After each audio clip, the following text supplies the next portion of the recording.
In today's topic, I will be discussing about the alternate current. This is the topic 3.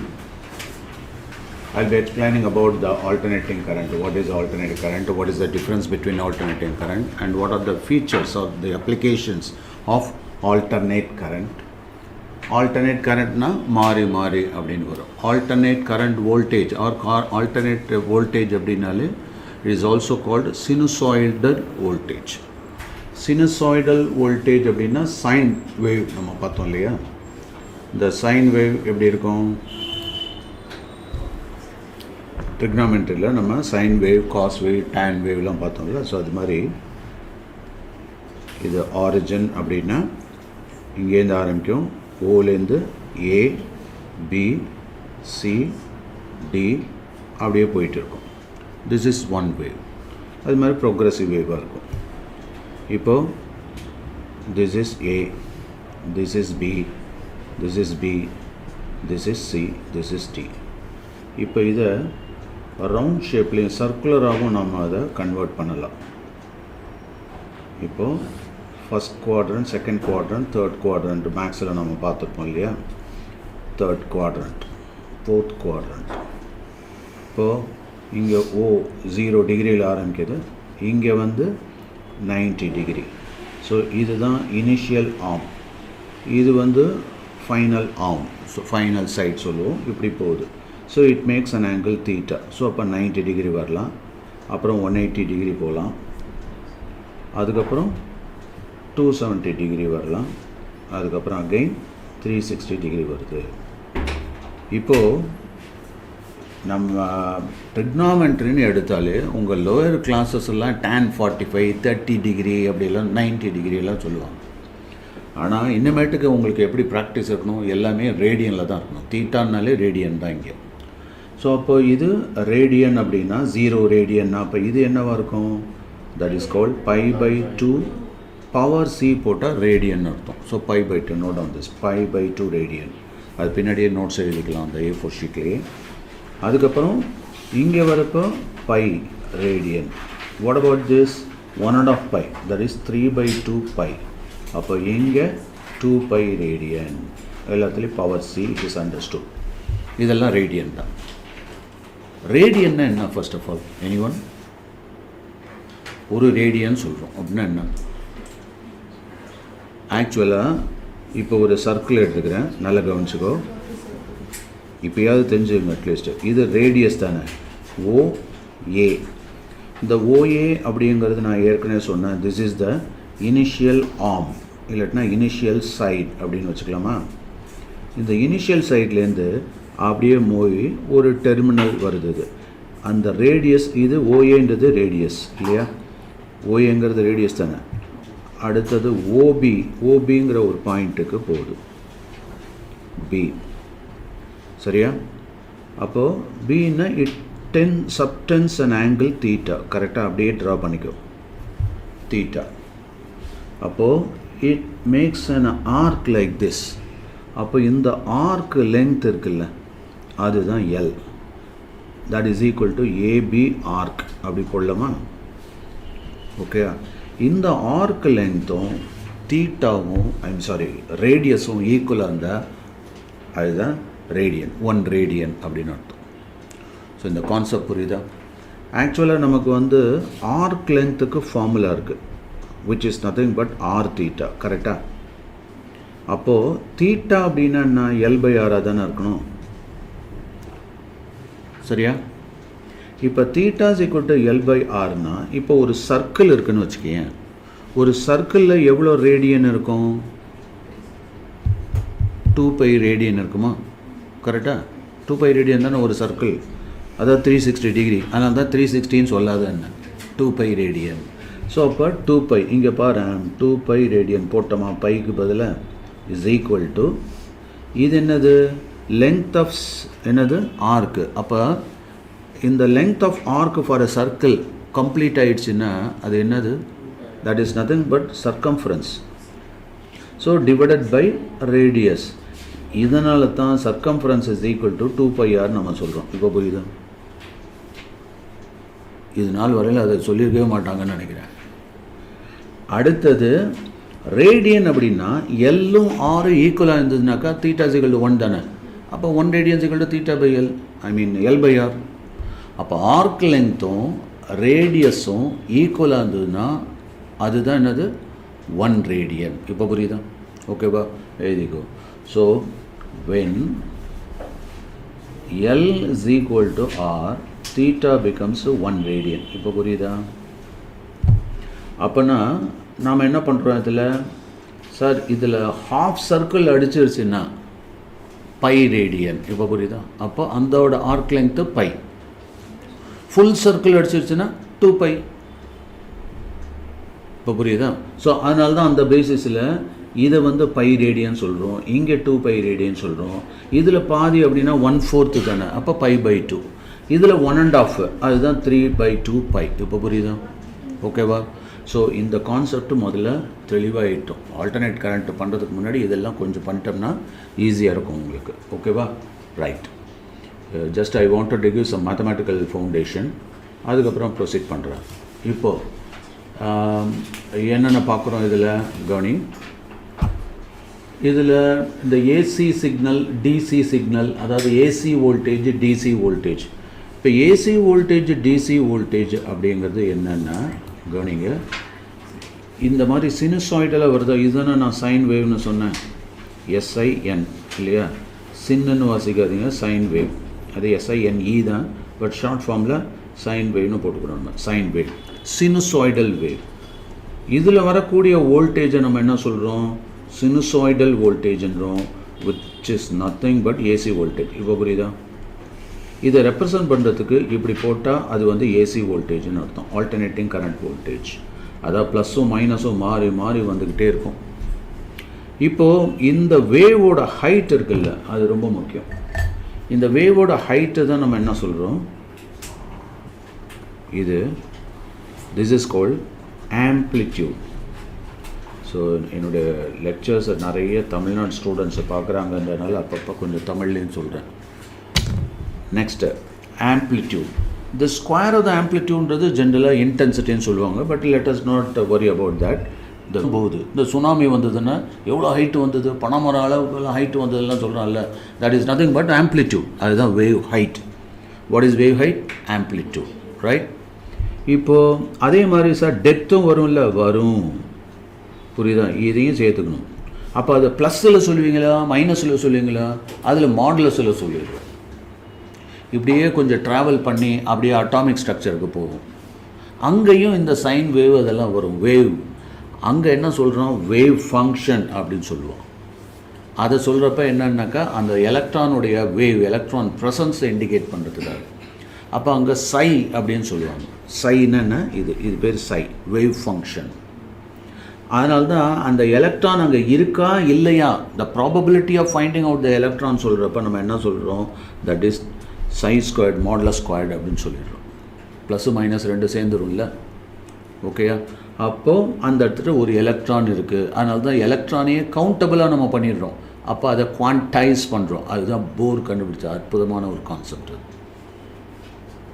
குவான்டைஸ்டுன்னு சொல்கிறோம்ல, அந்த எனர்ஜியே அவர் என்ன பண்ணிட்டாரு? Quantize பண்ண ஆரம்பிச்சிட்டார். 1, 2, 3 இன்டெக்ரலாக. அதனால தான் அவர் கால்குலேட் பண்ணுறப்ப நான் கொஞ்சம் டிவியேட் ஆகிறேன், பட் இருந்தாலும் நம்ம எல்லா சப்ஜெக்டும் எல்லா கண்டென்ட் எடுக்கிறதுனால ஒன்று தெரிஞ்சிருக்கணுன்றதுனால. ஓகே, புரியுதா? இன்டெக்ரல் மல்டிபிள்ஸ் ஆஃப் h/2 பைன்னு சொல்லுவார் ஆங்குலர் மொமெண்டம் போகிறப்போ. இதெல்லாம் என்னென்னா சர்க்குலர் மோஷன் தான். அதை எந்த ஒரு வேவ் மோஷனையும் சர்க்குலர் மோஷனாக நம்ம கன்வெர்ட் பண்ணி பண்ணலாம். சார் இதோட நெக்ஸ்ட் வேவை எப்படி போடுவீங்க? இது சர்க்குலர் போட்டால் இதோட முடிஞ்சுது. ஆனால் இதில் அடுத்த வேவ் இப்படி வரப்போகுது இல்லை? அப்போ போகிறப்ப என்ன ஆகும்? நெக்ஸ்ட் வேவ், அடுத்த வேவ் இப்படி தான், இதுக்குள்ளே போட வேண்டியதான். வேணால் 2வது ரவுண்டாக இப்படி போட்டுக்கலாம். ஆனால் ரேடியஸ் மாற போகிறதில்ல. இது 2வது, அப்புறம் 3, அப்புறம் 4, அப்புறம் 5, லைக் தட். ஓகேயா? இதில் முக்கியமான ஒரு கான்செப்ட் என்னென்னா, இந்த ஒமேகாவில் பயங்கரமாக பசங்களுக்கு டவுட் வரும். இந்த ஒமேகான்றது சார் என்ன சார் ஒவ்வொரு இடத்துலையும் ஒவ்வொரு மாதிரி போடுவோம். ஒமேகா அப்படின்னா என்ன? Angular velocity. இப்போது ஒரு ஆப்ஜெக்ட் இங்கேருந்து இவ்வளோ தூரம் இப்படி போகுதுன்னு வச்சுக்கோங்க, இங்கே ஏலேருந்து பி டிஸ்டன்ஸுக்கு ட்ராவல் ஆகுது. That is the displacement. இல்லையா? Displacement, that is instantaneous displacement, ds by dt, அதுதான் வெலாசிட்டின்னு சொல்லுவோம். இது லீனியர் வெலாசிட்டி. ஆனால் ஆங்குலராக இப்படி இருக்கிறது, இப்படி போகுது கொஞ்ச நேரத்தில், அப்புறம் அடுத்த செகண்டில் அப்படியே ரொட்டேட் ஆகிட்டே இருக்குது அப்படின்னா அந்த தீட்டா வந்து மாறிக்கிட்டே இருக்குல்ல. அப்போது நாம் என்ன கன்சிடர் பண்ணணும்? Angular displacement divided by time. இது புரியுதோ? நோட் பண்ணிக்கோ. ஸோ அப்போ ஒமேகா அப்படிங்கிறது என்ன? That is nothing but angular displacement divided by time. அப்போ angular displacement divided by time அப்படின்னா what do you call it? Angular velocity. அதுதான் ஒமேகாவை ஆங்குலர் வெலாசிட்டி. ஆனால் இந்த ஏசியில் பார்க்குறப்ப ஆல்டர்னேட்டிவ் கரண்ட்டில் ஆங்குலர் ஃப்ரீக்வன்சின்னு போட்டு கன்ஃபியூஸ் பண்ணியிருப்பான். அது என்ன? அது ஆங்குலர் வெலாசிட்டியா ஆங்குலர் ஏதாவது ஒன்று சொல்லுங்கள் சார். அதுக்கு 2 பேர் இருக்குது, நம்ம என்ன பண்ண முடியும்? ஸோ ஆங்குலர் ஃப்ரீக்வன்சின்னு சொல்லலாம். அது ஏன் அப்படின்னா இப்போது ஒரு வேவ் இப்படி ட்ராவல் ஆகுதுன்னு, இப்போ இந்த வேவ் இப்படி சொன்னோம்ல தீட்டா இல்லையா, அது ஒரு செகண்டில் 2-3 ரவுண்ட் அடிச்சிடுச்சுனாக்கா இப்போ புரியுது. அப்போது number of waves divided by time. கரெக்டாக நம்பர் ஆஃப் வேவ்ஸுக்கு என்னத்த குவான்டிட்டி? அது வெறும் குவான்டிட்டி தான் இல்லையா? அதனால தான் அது ஆங்குலர் ஃப்ரீக்வன்சின்னு சொல்லலாம். இப்போ புரியுதா? Number of waves. அப்போ 1 வேவ் அப்படிங்கிறது இதுதான் 1 வேவ். இன் 1 செகண்டு அதனால் ஒரு வேவாக போகும். 100-150 வேவ் போச்சுன்னா அப்போ number of waves in a given time. அப்போ அதில் வரப்போ பர் செகண்ட் அப்படின்னு கூட சொல்லுவாங்க. ஸோ ஆங்குலர் ஃப்ரீக்வன்சி இந்த ரேஞ்சில் போகிறப்போ. Do you understand this? Right. Now let us come back. So இந்த பேசிக் டேர்ம்ஸ் எல்லாம் உங்களுக்கு தெரிஞ்சிருக்கணுன்றதுனால நான் அது அந்த பக்கம் போனேன். அதுக்கு அடுத்தது இந்த ஆல்டர்னேட்டிங் கரண்ட்டு, இந்த ஆல்டர்னேட்டிங் கரண்ட் வோல்டேஜை பற்றி பேசிட்டேன். அடுத்தது அதோட டிசின்னு ஒன்று போட்டிருக்கான். அது என்ன? இப்போ ரெகுலராக பார்க்குற கரண்ட் என்ன? அது வந்து டைரக்ட் கரண்ட்டு. அதை எப்படி இல்லஸ்ட்ரேட் பண்ணலாம் அப்படின்னா, இப்போது இந்த ரெக்டிஃபயர்னு சொல்லுவாங்க. What do you mean by rectifier? ரெக்டிஃபயர்னாக்கா ஏசியை டிசியாக மாற்றுற டிவைஸ் பேர் ரெக்டிஃபயர்னு பேர். நோட் பண்ணிக்கோ. ரெக்டிஃபயர் நம்ம இன்னும் டீட்டெயிலாக பார்ப்போம். ரெக்டிஃபயர் இட் மீன்ஸ் இந்த ஏசியை டிசியாக மாற்றுறது. சரி சார், ரெக்டிஃபயர்ன்றீங்க, அது ஃபுல்லாக மாற்றிடுமா? சில இது என்னென்னா, இதுதான் ஏசி சிக்னல் சொன்னேன் இல்லையா, இதை என்ன பண்ணி வைக்கும்னா, ஒரு டைப் ஆஃப் ரெக்டிஃபயர் மேல் போர்ஷனை மட்டும் அப்படி கீழே விட்டுரும், அதுக்கு அடுத்தது அப்படி கீழே விட்டுரும். இந்த மாதிரி இருக்கிறதுக்கு ஹாஃப் வேவ் ரெக்டிஃபயர். ஓகேயா? ஹாஃப் வேவ் ரெக்டிஃபிகேஷன் அப்படின்னு பேர். இது நமக்கு எனர்ஜி லாஸ், சிக்னல் லாஸ் இருக்கும். நமக்கு வேணுங்கிறது ஃபுல்லாக வேணும் இல்லையா? அப்போது இந்த இதையும் தூக்கி அப்படி மேல் பக்கமாக வைக்கணும். அந்த மாதிரி வரத்துக்கு பேர் ஃபுல் வேவ் ரெக்டிஃபிகேஷன்னு பேர். புரியுதப்போ? அப்போ நமக்கு எனர்ஜி லாஸ் இருக்காது, சிக்னல் லாஸ் இருக்காது. ஓகேவா? ஸோ இது பேசிக்காக நீங்கள் ஸ்கிமேட்டிக்காகவே வரைஞ்சிக்கிங்க, கொஞ்சம் நல்லது உங்களுக்கு. ஸோ இதைத்தான் என்ன சொல்கிறோம்? டைரக்ட் கரண்ட்டுன்னு சொல்கிறோம். இப்போ புரியுதா? இங்கே மாறி மாறி வரும் போல்ஸ், ப்ளஸ்ஸு மைனஸ், இங்கே அப்படியே போயிட்டே இருக்கும். எலக்ட்ரானிக்ஸ் ஐட்டம் எல்லாமே டிசி தான். புரியுதா? நம்ம கம்ப்யூட்டர்லாம் எலக்ட்ரானிக்ஸ் தானே. ஸோ எலக்ட்ரானிக்ஸ்ன்றது எதை சொல்லுவோம்? எலக்ட்ரிசிட்டிக்கு எலக்ட்ரானிக்ஸுக்கு என்ன டிஃப்ரென்ஸு? எலக்ட்ரிசிட்டி அப்படின்னாக்கா அங்கே ஏசி ஆல்டர்னேட்டிங் கரண்ட் வோல்டேஜ் இருக்கும், அதை இப்படி ரெப்ரசன்ட் பண்ணுறோம். ஆனால் இப்போ செல்லு, பேட்ரி இந்த மாதிரிலாம் வந்ததுன்னா, போல்ஸ் மாறி மாறி இருந்ததுன்னா எங்கன்னு டெபாசிட் ஆகும், எங்கன்னு எலக்ட்ரோப்ளேட் ஆகும், பெரிய பிரச்சனை ஆகிடும் இல்லையா? அந்த மாதிரி கேசஸ் எல்லாம் டிசி. ஸோ அப்போ அங்கே ஒரு ஆனோடுன்னு இருக்கணும், ஒரு கேத்தோடுன்னு இருக்கணும். இதுதான் பேட்ரி. இதை நல்ல அக்குமுலேட்டராக போட்டோம்னா அது பேட்டரின்னு சொல்கிறோம், இல்லாட்டினா செல்லுன்னு சொல்கிறோம். செல்லில் பாசிட்டிவ் எலக்ட்ரோட், நெகட்டிவ் எலக்ட்ரோடெலாம் சொல்கிறோம். Positive electrode anode, negative electrode cathode சொல்கிறோம். கரெக்டாக? ரைட். அதுக்கு அடுத்தது இதில் இன்னும் ஒரு முக்கியமான ஒரு விஷயம் கவனிக்கணும். இப்போ இந்த டைரக்ட், நான் இது வந்து எலக்ட்ரானிக்ஸில் யூஸ் ஆகுது, கம்ப்யூட்டர் ஐட்டத்திலலாம் யூஸ் ஆகுதுன்னு சொன்னேன். எலக்ட்ரானிக்ஸ்னால என்ன? எலக்ட்ரிசிட்டி நமக்கு தெரியும். ஸ்டாட்டிக் எலக்ட்ரிசிட்டின்னா என்ன? that is because of the stationary charges. அப்போ மூவிங் சார்ஜஸ்னால் வரக்கூடிய இம்பேக்ட் அதுதான் கரண்ட், அதுதான் கரண்ட் எலக்ட்ரிசிட்டி. அதுவும் எலக்ட்ரோமேக்னெட்டிக் ஃபீல்டெல்லாம் க்ரியேட் பண்ணது இதெல்லாம் சொன்னோம், அது நிறைய பார்த்துருக்கோம். எலக்ட்ரானிக்ஸில் பார்க்குறப்போ இங்கே எப்படின்னா, this is not because of the electrons in the metal. இதெல்லாம் எப்படி இருக்கும்? It is because of the electrons or holes present in the transistors. That is செமிகண்டக்டரில் இது வரும். அப்போ செமிகண்டக்டர்னு வந்துருச்சுனாலே அங்கே எலக்ட்ரானிக்ஸ் ஸ்டார்ட் ஆகிடுது. செமிகண்டக்டர்ஸ் அப்படின்னாலே சரி சிலிக்கான் பேஸ்டாக இருக்க சிலிக்கான் ஜெர்மானியம் இதெல்லாம் வருது இல்லையா? அதனால தான் நம்ம பெரிய பெரிய எலக்ட்ரானிக்ஸ் இண்டஸ்ட்ரி பெரிய அந்த இடத்தையே வந்து சிலிக்கான் வேலி அப்படியெல்லாம் சொல்கிறோம். அப்போது இந்த இடத்துல நமக்கு செமிகண்டக்டர் யூஸ் ஆச்சுன்னா அங்கே எலக்ட்ரானிக்ஸ் வந்துடுது. நான் சொல்ல பாயிண்ட் புரியுதா? ஸோ ஒன்ஸ் எலக்ட்ரானிக்ஸ் வந்ததுலேருந்து பெரிய பெரிய சைஸஸில் உள்ள காம்பனண்ட்லாம் குட்டியோண்டாயிடுச்சு. இதில் இன்னும் இப்போ மைக்ரோ எலக்ட்ரானிக்ஸு நானோ எலக்ட்ரானிக்ஸ்னு இன்னும் பொடியாக போயிட்டே இருக்குது. இப்போ மாலிட்ரானிக்ஸ்னு சொல்கிறாங்க. அதையும் நீங்கள் கொஞ்சம் அப்படி காதில் வாங்கிக்கணும். மாலிட்ரானிக்ஸ்னால் இது வந்து அதாவது கண்டக்டர், செமிகண்டக்டர், இன்சுலேட்டர், இதை மூணாக பிரிக்கலாம் இல்லையா? நோட் பண்ணிக்க. ஒரு மேட்டரை based on the conducting property எப்படி கிளாஸிஃபை பண்ணலாம்? That is conductor. கரெக்டாக? இது என்ன? டோட்டலாக ஆப்போசிட், இன்சுலேட்டர், நான் கண்டக்டர். கரெக்டாக? இந்த ரெண்டுத்துக்கு இடையில் என்ன இருக்குது? செமிகண்டக்டர். இது ஓகேயா? என்னது? செமிகண்டக்டர். ஸோ கண்டக்டர், நான் conductor, that is insulator, semiconductor. முதல்ல இது நல்லா புரிஞ்சுக்கோங்க, எதனால் இது வருது. இப்போ இந்த கண்டக்டரையும் நம்ம ஃபர்தராக ரெண்டாக பிரிக்கலாம்.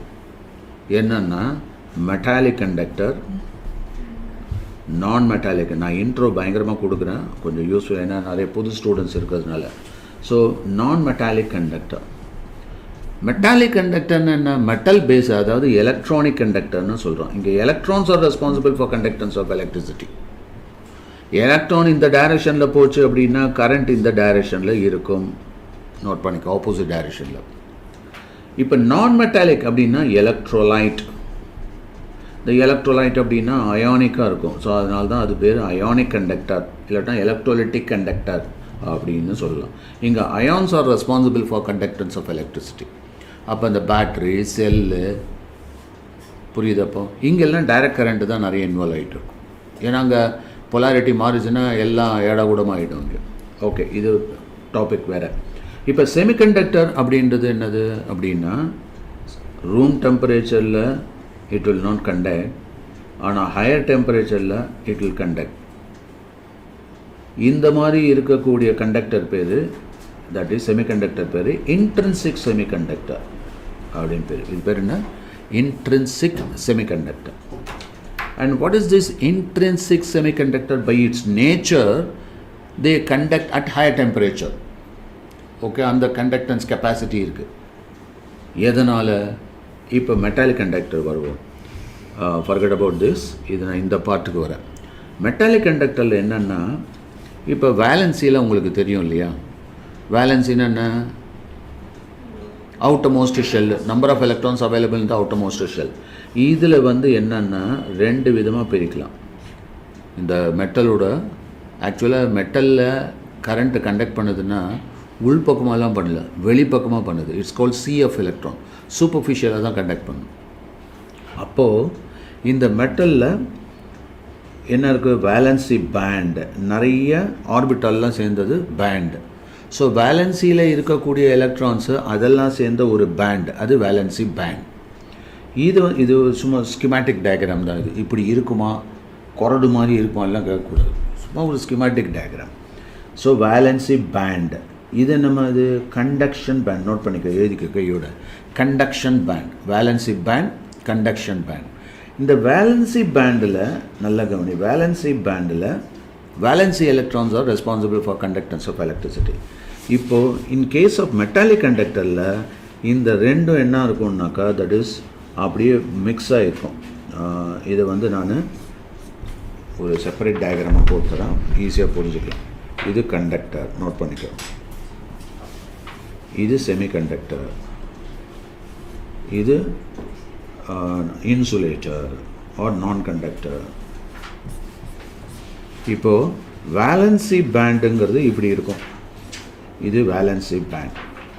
கண்டக்டரில் இந்த வேலன்சி பேண்டும் கண்டக்ஷன் பேண்டும் ஓவர்லாப் ஆகிருக்கும். இப்போ புரியுதா? இங்கே ஓவர்லாப் ஆகிறதுனால புரியுதா? அப்போ அது ஈஸியாக கண்டக்ட் பண்ணுது. வேறஸ் இந்த இடத்துட்ட என்னென்னா இங்கே இன்சுலேட்டரில் பார்த்தா இது எங்கேயோ கிடக்கும். அப்போ அங்கே ஒரு ஃபர்பிடன் எனர்ஜி கேப்புன்னு சொல்லுவாங்க. அது பேர் என்ன? Forbidden energy gap. இது வைடராக இருக்கும். எலக்ட்ரானிக்ஸில் நம்ம படிக்க போகிறோம், இருந்தாலும் அட்வான்ஸாக பார்த்துக்கிறோம். வேறஸ் இந்த இடத்துட்ட அது ரொம்ப பக்கமாக இருக்கும். இது வேலன்சி பேண்டும் கண்டக்ஷன் பேண்டும். அந்த ஃபர்பிடன் எனர்ஜி கேப் வந்து கம்மி. அதனால் இங்கே உள்ள எலக்ட்ரான்லாம் இருக்குல்ல, அப்போ ஹீட் பண்ணால் அப்படி ஜம்ப் ஆகி அங்கே போகும். அதனால தான் ரூம் டெம்பரேச்சரில் they do not conduct electricity. Higher temperature they will conduct electricity naturally. That is called intrinsic semiconductor. இதுலேயே இன்னொன்று இருக்குது. அது பேர் என்னென்னா, இப்போது இது ஒரு டைப்பு போட்டோன்னா இது ஒன்று. ரெண்டாவது டைப்பு இங்கே இருக்குது. அது பேர் எக்ஸ்ட்ரின்சிக் செமிகண்டக்டர். இது என்ன சார் அநியாயமாக இருக்குது? ஹையர் டெம்பரேச்சரில் தான் நல்லா வறுத்தெடுத்தால் தான் அது கண்டக்ட் பண்ணோன்னா அப்போ ரூம் டெம்பரேச்சரில் என்ன பண்ணுறது? ஸோ ரூம் டெம்பரேச்சரில் கண்டக்ட் பண்ணுறதுக்கு நம்ம ஒரு புட்சால்தனமாக என்ன பண்ணலான்னா டோப்பிங் பண்ணி விட்டுற வேண்டியது. புரியுதா? ஸோ தட் இஸ் கால்ட் அடல்டரேட்டிங், அதாவது ஆடிங் இம்ப்யூரிட்டிஸ், அதை தான் டோப்பிங்னு சொல்கிறது. எலக்ட்ரானிக்ஸில் நம்ம டிஸ்கஸ் பண்ணுவோம் டீட்டெயிலாக, பட் இருந்தாலும் இப்போயே சொல்லிக்கிறேன். ஸோ டோப்பிங் புரியுதா? பை ஆடிங் இம்ப்யூரிட்டிஸ் அதை தான் சொல்கிறோம் இப்போ. ஓகே, அது என்ன சார் ஆடிங் இம்ப்யூரிட்டிஸ் அப்படின்னா? அதாவது செமிகண்டக்டர்லேயே ரெண்டு இருக்குது. ஒன்று வந்து பி டைப் செமிகண்டக்டர், இன்னொன்று என் டைப் செமிகண்டக்டர். பின்னா பாசிட்டிவ் ஹோல்ஸ், எலக்ட்ரான் இல்லைன்னா அங்கே ஹோல்ஸு தான் இருக்கும் பாசிட்டிவாக. இதில் என் டைப் அது எலக்ட்ரான்ஸ். ஸோ பி டைப்பில் என்ன இருக்கும்? Positive holes are responsible for conductance of current. N டைப்பில் negative electrons are responsible here. Okay, இது இன்னும் டீட்டெயிலாக நம்ம எலக்ட்ரானிக்ஸ் படிக்கிறப்ப பார்ப்போம். இன்சுலேட்டர் தான் நான் பார்த்துட்டேன் ஏற்கனவே. இப்போ புரியுதா? ஸோ அப்போது இந்த எலக்ட்ரானிக்ஸை, அதாவது ஆல்டர்னேட்டிங் கரண்ட் ஆல்மோஸ்ட் தலைகீழ புரட்டி போட்டது யாருன்னா இந்த செமிகண்டக்டர் தான். அப்படியே இன்வேட் ஆகிடுச்சு. இருந்தாலும் பெரிய பெரிய கம்யூனிகேஷன்ஸ் எல்லாம், அதாவது கேபிள் நெட்வொர்க்லாம் போடுறப்பெல்லாம் அது தாங்காது. ஃபார் எக்ஸாம்பிள் டிரான்ஸ்ஃபார்மர்லாம் இதெல்லாம் பண்ண முடியாது. ஓகேயா? There are some limitations. அது அடுத்தது இப்போது நம்ம கம்மிங் டு த பாயிண்ட். இந்த மாலிட்ரானிக்ஸ் அது தெரிஞ்சுக்கோங்க. இது ஃபியூ எலக்ட்ரான்ஸே இவ்வளோ டிஃப்ரென்ஸ் இருந்தது, இவ்வளோ எலக்ட்ரானிக்ஸ்னா யூ ஜஸ்ட் இமேஜின். மாலிட்ரானிக்ஸ்னால் என்ன? 1 mole ஆஃப் எலக்ட்ரான்ஸ் அப்படின்னா எவ்வளோ இருக்கும்? 6.02 × 10^23 அவகேட்ரோஸ் நம்பர் ஆஃப் எலக்ட்ரான்ஸ் இருக்கும் இல்லை? You just imagine. அதெல்லாம் இன்வால்வ் ஆச்சுனாக்கா என்னத்துக்கு வருது? எங்கே போய்டும். புரியுதா? ஸோ இப்போ இந்த நானோ ஸ்கேல் வந்தோன்னே இதெல்லாம் பயங்கர பாப்புலர் ஆகிட்டு இருக்குது. ஓகே, ஸோ இது வந்து ஒரு அட்வான்ஸ்டு இது. Now let us not worry about it. Let us proceed with the topic now. இப்போது இந்த definition of basic concepts, difference in AC DC, அப்புறம் அப்ளிகேஷன்ஸ் ஆஃப் ஏசி, அதுக்கப்புறம் வந்து மேத்தமேட்டிக்கல் ரெப்ரசன்டேஷன் ஆஃப் ஏசி, அதை தான் நான் சொன்னேன். சினுசாய்டல் வேவ் ஃபார்ம்ன்றதை, அதில் பீக் வேல்யூ, ஆர்எம்எஸ் வேல்யூ, ஆர்எம்எஸ்னாக்கா ரூட் மீன் ஸ்கொயர் வேல்யூ அப்படின்னு அர்த்தம். அப்புறம் ஆவரேஜ் வேல்யூ, அதுக்கப்புறம் இந்த ஃபேஸ்னா என்ன, ஃபேஸ் டிஃபரன்ஸ்னா என்ன, அந்த மாதிரியான சொல்யூஷன்லாம் பார்ப்போம். தென் ஆல்டர்னேட்டிங் கரண்ட் காம்பனன்ட்ஸ் பற்றி டிஸ்கஸ் பண்ணுவோம். ஸோ அதில் வந்து ரெசிஸ்டார்ஸ் வந்து ஏசி சர்க்கியூட்ஸில் எப்படி இருக்குது, இண்டக்டர்ஸு அதனுடைய ரோல் என்ன இன் ஏசி சர்க்கியூட்டில், கெப்பாசிட்டர் அதோடைய ரோல் என்ன இன் ஏசி சர்க்கியூட்ஸில், இந்த மூணுத்தையும் சேர்த்தும் பார்ப்போம். இது ஓகேவா? எல்சிஆர் அப்படின்னும் பார்ப்போம். ஸோ இந்த கான்செப்ட் ஆஃப் இம்பிடன்ஸ் அப்படின்னு நமக்கு தெரிஞ்சுக்கணும். இப்போ உங்களுக்கு ஏற்கனவே ரெசிஸ்டன்ஸ்னால் தெரியும். இப்போ ஓம்ஸ்லாவில் நம்ம பார்த்துருக்கோம். What is ஓம்ஸ்லா? V is equal to IR. So அப்போ V is equal to IR அப்படின்னா அங்கே ஓம்ஸ்லாவில் ரெசிஸ்டன்ஸ் பற்றி சொல்கிறோம். ரெசிஸ்டன்ஸ் தான் அதோட யூனிட்டு ஓம். V வந்து வோல்டேஜ், I வந்து ஆம்பியர், இதெல்லாம் தெரியும் நமக்கு. அப்போது அந்த ரெசிஸ்டன்ஸுக்கு ஈக்குவலான ஒரு டேர்ம் இன் ஆல்டர்னேட்டிவ் கரண்ட்டில் என்ன அப்படின்னா இம்பிடன்ஸ், அதாவது தடை அப்படின்னு அர்த்தம். ஒரு அப்டக்கிள். இந்த சில டிட்டர்ஜென்ட் விளம்பரத்திலலாம் பார்க்கலாம் நீங்கள், கரை நல்லது அப்படிம்பா. அப்போ தான் அவனுக்கு சோப்பு வியாபாரம் போகும், அது வேறு விஷயம். பட் இருந்தாலும் துவைக்கணும், அழுக்காக இருக்கக்கூடாது, பியூராக இருக்கணுன்ற டெண்டன்சி நமக்கு இருக்கும் இல்லை, அதனால கரை நல்லது. இன்னும் அதுக்கெல்லாம் ஈவெண்ட்லாம் கொடுப்பான், அது ஒரு பக்கம் இருக்கட்டும். அதே மாதிரி கரை நல்லது மாதிரி தடை நல்லது. ஃபார் எக்ஸாம்பிள், ஒரு ஸ்லிப்பரி ரோட்டில் எதாவது ஆயில் சிந்துருச்சின்னு வச்சுக்க, சைக்கிள் ஓட்டினா ஸ்கிட் ஆகி கீழே விழுந்துடும், பைக் காரன் ஸ்கிட் ஆகிடுவோம். ஸோ அப்போ என்ன போடுவாங்க, அங்கே சாண்டை தூக்கி போடுவாங்க. அந்த சாண்டை தூக்கி போட்டோன்னா கொஞ்சம் ஃப்ரிக்ஷன் கிடைக்கும். அப்போ ரன்னிங்க்கு ஃப்ரிக்ஷன் இஸ் ரெக்வயர்டு. ஃப்ரிக்ஷன் இல்லைன்னா உழைய வேண்டியதுதான். ஆனால் அந்த ஃப்ரிக்ஷனே ஓவராக போச்சுன்னா அது அப்டக்கிள் ஆகிடும். ஓகே, அதுதான் ஒவ்வொரு விதத்துலேயும் அது வருது. இப்போ ரோட் கிரிப் இருக்கணும்னு சொல்லிட்டு என்ன பண்ணுறோம், டயர்ஸ் எல்லாம் என்னம்மா banking of curve. Banking of curve வந்து ஓகே, அதுலேயும் தட் இஸ் இருக்குது. அதில் என்னன்னாக்கா கர்வ்டு பாத்தில் அந்த ரோடு எலிவேஷன் ஏன் அப்படி இன்க்ளைண்டாக கொடுத்துருக்கான்னு சொல்லிட்டு, that is because of centripetal force எல்லாம் நம்ம படிப்போம், அது வேறு கதை. ஓகேயா, now let us come back. அப்போ இதில் இந்த இம்பிடன்ஸு அப்படிங்கிறது என்னன்றது தெரிஞ்சுக்கணும். இப்போ புரியுதா? இந்த இம்பிடன்ஸ் ரியாக்டன்ஸ்ன்றது 3 காம்பினேஷனில் இருக்கும். எப்படி? கண்டக்டிவ் ரியாக்டன்ஸ், கெப்பாசிட்டிவ் ரியாக்டன்ஸ், அதுக்கப்புறம் இங்கே impedance impedance in series and parallel circuit, இந்த 3 சேர்ந்து. புரியுதா? அது இண்டக்டன்ஸ் அப்படிங்கிறது என்ன சொல்கிறோம், காயிலில் வரக்கூடியது தானே அது இண்டக்டன்ஸு. நம்ம எலக்ட்ரோ மேக்னெட்டிக் இண்டக்ஷன்லாம் பார்த்துருப்போம். அதில் வந்து காயில் வழியாக கரண்ட்டு போகிறப்போ மேக்னெட்டிக் ஃபீல்டு க்ரியேட் ஆகுது. கரெக்டாக? அப்படியே ரிவர்ஸ் எல்லாம் பண்ணி நம்ம அந்த ரைட் ஹேண்ட் ரூல் அது இதெல்லாம் பார்ப்போம். அப்போது காயிலில் என்ன நடக்குது, magnetic field is stored almost. கெப்பாசிட்டரில் என்ன நடக்குது, எலக்ட்ரிக் ஃபீல்டு இஸ் ஸ்டோர்டு. இப்போ கரெக்டாக இந்த ரெண்டும் சேர்ந்ததுன்னு என்ன ஆகும், அந்த இடத்துல ஒரு ஃபோர்ஸ் வரும். அதுதானே FBI ரூல் நம்ம சொல்கிறோம். எஃப் அப்படின்னா ஃபோர்ஸ், பி அப்படின்னா மேக்னெட்டிக் ஃபீல்ட், ஐ அப்படின்னா கரண்ட், இல்லையா? இந்த 3 ஒன்றோட ஒன்று பர்பண்டிகுலராக இருக்கும், மியூச்சுவலி பர்பண்டிகுலராக ஆர்த்தோகோனலாக இருக்கும். அது அந்த காலத்தில் இந்த X axis, Y axis, Z axis 3 டைமென்ஷனில் போடலை அப்படிங்கிறதுனால, தெரியாதுன்றதுனால அவங்க கையை காலெலாம் வச்சு ஏதோ left hand rule, right hand rule, துப்பாக்கி சொல்கிற மாதிரிலாம் வச்சு எல்லாம் சொல்லி கொடுத்தாங்க. இப்போ நமக்கு 3 டைமென்ஷன் நல்லா தெரியுன்றதுனால ஸ்ட்ரைட்டாக எக்ஸ் ஆக்சிஸில், ஒய் ஆக்சிஸில், இசட் ஆக்சிஸில் இந்த FBI இருக்குது. அவ்வளோதான், புரிஞ்சிடும். கரெக்டாக? What is FBI? எஃப்னா ஃபோர்ஸ், பின்னா மேக்னெட்டிக் ஃபீல்ட், ஐன்னா இந்த 3மே ஒன்றுக்குள்ளே ஒன்று காம்ப்ளிமெண்ட்ரியாக இருக்கும். ஃபோர்ஸ் இருந்ததுன்னா இப்போ அதனால தான் லைட்டை வந்து முத என்ன சொன்னாங்க, பார்ட்டிக்கல் தியரியில் எக்ஸ்பிளைன் பண்ணாங்க. Light is made up of particle, Newton சொல்லிட்டு போயிட்டார். ஏன்னா அது பவுன்ஸ் ஆகுதுப்பா, ஸோ ரிஃப்ளெக்ஷன். கொஞ்சம் அப்படி விலகிலாம் போகுதுப்பா, ரிஃப்ராக்ஷன், ஒத்துக்கிட்டோம். ஆனால் இன்டர்ஃபியரன்ஸுனாக்கா, இப்போ ஒரு ஆட்டோக்காரன் வருவான், பஸ்ஸுக்குள்ளே பூந்து ஃப்ரண்ட்டில் போக முடியுமா? முடியாது. Interference cannot take place in corpuscular theory, particle theory. அப்போ அந்த இடத்துல நம்ம என்ன கொண்டு வர வேண்டியதாக இருக்குது, வேவ் தியரி, அதாவது ஹைஜன்ஸ் பிரின்சிபல்னு சொன்னோம். அங்கே இன்டர்ஃபியரன்ஸ் வரும். அதுக்கப்புறம் எலக்ட்ரோ மேக்னெட்டிக் ஃபீல்டு ஆட்டோமேட்டிக்காக வந்துடுச்சு, இல்லையா? எலக்ட்ரோ மேக்னெட்டிக் ஃபீல்டு பண்ணுறப்போ 2 இம்பார்ட்டன்ட் கான்செப்ட் நம்ம டிஸ்கஸ் பண்ணோம். என்னென்ன? ஃபஸ்ட்டு வந்து என்ன, ஆம்பியர் சர்க்யூட்டல் லா அப்படிங்கிறத பார்த்தோம். அதை மாடிஃபை பண்ணது மேக்ஸ்வெல். ஸோ அவரோட கான்ட்ரிபியூஷன் ரொம்ப ஜாஸ்தி இங்கே. ஸோ மேக்ஸ்வெல் வந்தோன்னா அந்த எலக்ட்ரோ மேக்னெட்டிக் ஃபீல்டுன்ற கான்செப்ட் இன்னும் பலமாயிடுச்சு. அதில் தான் நம்ம பார்த்தோம் அந்த என்ன கரண்ட், அது டிஸ்பிளேஸ்மெண்ட் கரண்ட். அவர் அதை பற்றி ரொம்ப அதிகமாக பேசினார். ஓகேவா? ரைட், அது அந்த டாப்பிக்கில் பேசிப்போம். Let us further proceed.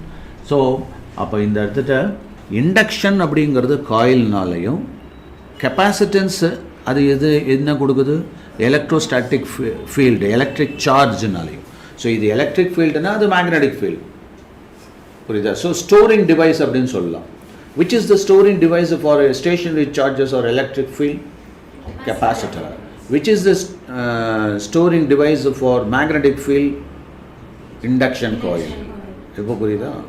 So அப்போ அந்த இண்டக்ஷன் காயில் அப்படிங்கிறது ரொம்ப ரொம்ப இம்பார்ட்டண்ட்டாக ஆகிடுது. சரியா?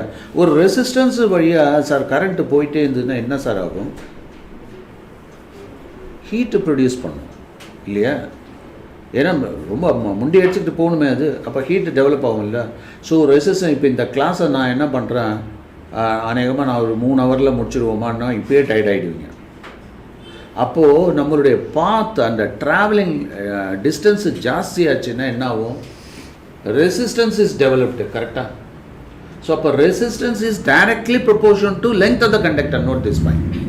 ரெசிஸ்டன்ஸ் இஸ், இதெல்லாம் பேக்ரவுண்ட் கான்செப்ட்ஸாக கொடுக்குறேன், இன்னும் டீப்பாக நம்ம போவோம். ரெசிஸ்டன்ஸ்னால என்ன ஆகுது, லென்த் இன்க்ரீஸ் பண்ண, கண்டக்டர் இன்க்ரீஸ் பண்ண என்ன ஆகும், லென்த்து ரெசிஸ்டன்ஸ் கண்ணாமண்ணான்னு இன்க்ரீஸ் ஆகும். அதனால தான் அயன் பாக்ஸில் என்ன பண்ணியிருப்பான், அந்த லென்த் வந்து ரொம்ப ஜாஸ்தியாக இருக்கும், ஆனால் அதை சுற்றி அப்படி வச்சுருப்பாங்க ஜிக்ஸாக்காக. அதோடு இல்லாமல் இந்த area of cross section, conductor ஒரு ராடு, அதை இன்னும் ரெடியூஸ் பண்ணி ஒயரை இன்னும் ஸ்லிம்மாக மாற்றி விட்டோம்னு வச்சுக்க, இன்னும் டென்ஷன் ஆகிடும் இல்லையா. இப்போ இந்த கதவு ஏதோ ஓரளவு இருக்கிறதுனால அப்படி போயிட்டு இருக்கலாம், இது வழியாக யானை போகுமா, புரியுதா? அப்போது இந்த ஏரியா ஆஃப் கிராஸ் செக்ஷன் கம்மி ஆச்சுன்னாக்கா அந்த ஓட்டம் தடைப்படும் இல்லையா, அதுதானே தடை, அதுதானே மின் தடை, அதுதானே resistance. So resistance is directly proportion to length of the conductor and inversely proportion to area of cross section. நான் கதை சொல்ல எழுதணும், area of cross section of the conductor. So R is proportion to L and R is inversely proportional to L, means R proportional to 1 by A, sorry. அப்போ R is proportional to L by A. அப்போ அந்த proportionality remove பண்ணணும்னா you have to introduce a constant and that is called resistivity, that is rho. அதனால தான் R is equal to rho into L by A ன்னு போட்டோம். So இதெல்லாம் கூட இதில் இன்க்ளூட் ஆகும். ஓகே, ரைட், ஃபர்தராக ப்ரொசீட் பண்ணுவோம். அடுத்தது இந்த ஃபேஸர் டயக்ராம். இந்த ஃபேஸர் டயக்ராம் என்ன, இந்த ஃபேஸ் ஆங்கிள்ஸ் எப்படி ஆகுது அப்படிங்கிறதெல்லாம் பற்றி தான் பார்க்குறோம். Then AC voltage, இதில் LCR circuit, LCR in series. இந்த LCR in series அப்படிங்கிறது L அப்படின்னா இண்டக்ஷன், Cனா Rனா ரெசிஸ்டன்ஸ். இந்த 3 எலிமெண்ட்டையும் நம்ம வரிசையை வச்சு அதில் ஏசியில் போட்டோம்னா என்னென்னலாம் எஃபெக்ட் வரப்போகுது அதை பயங்கரமாக நம்ம படிப்போம். Then power in AC. So instantaneous பவர்னா என்ன, ஆவரேஜ் பவர் அப்படின்னா என்ன, அதுக்கப்புறம் will be discussing about the power factor, ரொம்ப இம்பார்ட்டண்ட்டு, அதில் நிறைய கொஷின்ஸ் கேட்குறாங்க. So power factor, then power in resistor, inductor, capacitor, இதெல்லாம். அதுக்கப்புறம் will be discussing about the transformer. இந்த டிரான்ஸ்ஃபார்மர்னா என்ன, அதோட ரோல் என்ன, அதாவது ஒரு லோயர் பொட்டன்ஷியல்லேருந்து ஹையர் பொட்டன்ஷியலுக்கு கன்வெர்ட் பண்ணோன்னா டிரான்ஸ்ஃபார்மர் வேணும். இப்போது அதே மாதிரி இந்த டிரான்ஸ்ஃபார்மர் பேர் step up transformer. Note down this. அதாவது what is the role of step up transformer, lower பொட்டன்ஷியலை ஹையர் பொட்டன்ஷியலாக மாற்றும் இல்லையா. அதே மாதிரி ஹையர் பொட்டன்ஷியலை லோயராக மாற்றுறதுக்கு என்ன, ஸ்டெப் டவுன் டிரான்ஸ்ஃபார்மர். இப்போ கல்பாக்கத்துலேருந்து நமக்கு எனர்ஜி வருது, கரண்ட் வருது, அங்கேருந்து அப்படியே மெகா வோல்ட்டில் பயங்கரமாக வரும், அது அப்படியே வீட்டில் கொடுத்து நம்ம ஏதாவது ஒரு கம்ப்யூட்டரில் போட்டோன்னா வெடித்து சின்னாபின்னம் ஆகிடும், அவ்வளோ வோல்டேஜ் தாங்கவே முடியாது. அதனால் நம்ம எசென்ஷியலி இந்த கிரிட் ஒர்க்கெலாம் என்ன பண்ணுறாங்க, ஸ்டெப் டவுன் பண்ணுறாங்க. அதுக்கப்புறம் இங்கே வந்தோன்னா லோக்கலாக பிரிச்சுட்டு 2 விதமான ரேட்டிங் இருக்கும். இப்போ நம்ம டொமஸ்டிக் கரண்ட்டெல்லாம் 2 ரேட்டிங் போயிட்டு இருக்கு. ஒன்று வந்து 5 amps, இன்னொன்று 15 amps. இந்த 5 amps இண்டஸ்ட்ரியல் யூனிட்னா 15 amps நிறைய போடுவாங்க. ஸோ அப்போ டொமஸ்டிக்லேயே 2 இருக்குது, 5 amps அப்புறம் 15 amps. 5 amps என்ன, 5 ampere கரண்ட் ரேட்டிங் அப்படின்னு பேர், நோட் டவுன். இன்னொன்று என்ன, 15 amps. இப்போ இந்த ஸ்விட்சஸ் எல்லாம் பார்த்தோன்னு வச்சுக்கேன், பெருசாக இருக்கும், பெரிய மண்டையாக பெத்த மண்டையாக இருக்கும்போது அது வந்து 15 amps. சின்னதாக இருக்குல்ல அது வந்து 5 amps. இன்னொன்று வந்து என்ன பண்ணியிருப்பாங்க, வித் எர்த்து வித்தவுட் எர்த்து இருக்கும். எங்கெல்லாம் எர்த்து பண்ணுறோம், எங்கெல்லாம் மெட்டல் காம்பனண்ட் இருக்கோ அங்கெல்லாம் ஆக்சிடென்ட் ஆகிறதுக்கு சான்ஸ் இருக்குது. எர்த் பண்ணணும், அதுக்காக தான் அந்த இடத்துல எர்த்தை ப்ரொடெக்டிவாக கொடுக்குறாங்க. ஓகேயா. ஸோ அப்போது ஒன்று ப்ளஸ்ஸு, இன்னொன்று மைனஸு, பாசிட்டிவ் நெகட்டிவ்னு சொல்லுவோம். 3வது டெர்மினலை என்ன பண்ணுறோம், அங்கே எர்த் பண்ணுறோம். எர்த்தை எப்போதும் க்ரீன் ஒயரில் ரெப்ரசன்ட் பண்ணுவோம். அதே மாதிரி ப்ளஸ் இருக்குல்ல பாசிட்டிவ், அதை வந்து ரெட்டில் இண்டிகேட் பண்ணுவோம். அதுக்கப்புறம் இதை வந்து ப்ளூ இல்லைனாக்கா பிளாக்கில், இது மைனஸு. ஸோ ஸோ இந்த மூணும் நம்ம அந்த சிம்பாலிக்காக தெரிஞ்சு வச்சுருக்கணும். ஓகேவா? ரைட். இதில் இப்போ நம்ம என்ன பண்ணுறோம், இதனுடைய டிரான்ஸ்ஃபார்மர்னு பார்க்குறப்போ அந்த principle of operation, construction of working, efficiency, losses இதெல்லாம் பற்றி டீட்டெயிலாக பார்ப்போம். அதுக்கப்புறம் அப்ளிகேஷன்ஸ் ஆஃப் டிரான்ஸ்ஃபார்மர், இது ரொம்ப இம்பார்ட்டண்ட்டான ஒரு concept. Then alternator and generator, அதோட பேசிக் பிரின்சிபல்ஸ் என்னன்றதை பார்ப்போம். தென் ஏசி இன் ப்ராக்டிஸ், அது பாலிஃபேஸ் சிஸ்டம்னா என்ன, 3 phase ஏசி சர்க்கியூட் அப்படிங்கிறது என்ன, and then what are the advantages of polyphase systems. So இது எல்லாம் அடங்கியது தான் இந்த கரண்ட் சர்க்கியூட் அப்படிங்க. அதை நோட் பண்ணிக்க வேணாம். Polyphase systems, 3 phase AC circuits, then we'll be discussing about the advantages of polyphase system. Okay?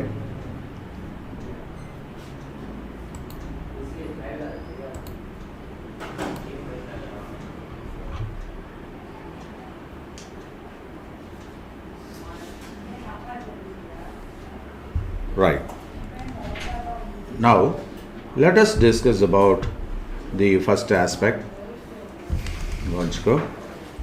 Sir, in the direct current circuit la eppadi mention pannalam? No doubt. Direct current போறது அந்த plus minus plus minus, சின்ன கோடு minus cathode, பெரிய கோடு plus anode. இது போட்டுட்டு இங்கே ஒரு resistance இருக்கிறதா, ஒரு ரெசிஸ்டர் கனெக்ட் பண்ணுற ஒரு சிம்பிள் சர்க்கியூட் நான் போடுறேன். அப்படி கனெக்ட் பண்ணால் இப்போது இந்த இடத்துட்ட என்னாவது, இதை தான் டைரக்ட் கரண்ட் அப்படின்னு சொல்கிறோம். இப்போது உனக்கு தெரியும் மைனஸ்லேருந்து எலக்ட்ரான்ஸ் எல்லாம் இப்படி போகுதா, அப்போ கரண்ட்டோட டைரக்ஷன் எப்படி இருக்கும், இப்படி வந்துட்டு இருக்கும். ஓகேவா? அடுத்தது போட்டுச்சா?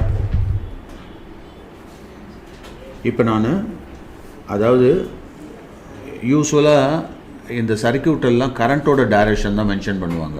ஆனால் நீ எப்படி புரிஞ்சுக்கணும், ஆப்போசிட்டாக எலக்ட்ரான்ஸ் போகிறது தான். ஸோ எலக்ட்ரான் இப்படி போகுது அப்படின்னா என்ன அர்த்தம், கரண்ட் இப்படி வருது. இப்போ புரியுதா? யூனிட் டைரக்ஷனில் போயிட்டு. ஸோ கரண்ட் அப்படின்னாலே என்ன, running flow, unidirectional flow of electrons, அதுதான் கரண்ட்டு. கரெக்டாக? ரைட். இப்போது ஏசியில் எப்படி இருக்கும், ஆல்டர்னேட்டிங் கரண்ட்டில் இது ஒரு ஏடாகுடம் பிடிச்சது. என்ன ஆகும்னா 2 பக்கமும் போயிட்டு இருக்கும், அது மாறி மாறி அந்த சைக்கிளில் வரும். ஓகே?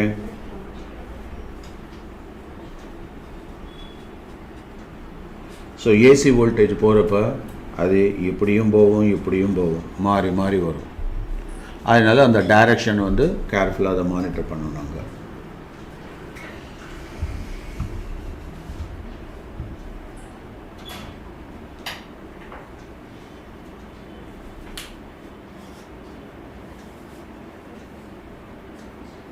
இது எதனால், இதை நான் இன்னும் கொஞ்சம் இல்லஸ்ட்ரேட் பண்ணுறேன். இதையே 2 விதமாக போடுறேன். ஒன்று வந்து அதாவது இந்த ஆல்டர்னேட்டிங் கரண்ட்டை இந்த பக்கம் ப்ளஸ் டெர்மினல் இருந்து இப்படி போகுது, இங்கே மைனஸ் இருக்குது.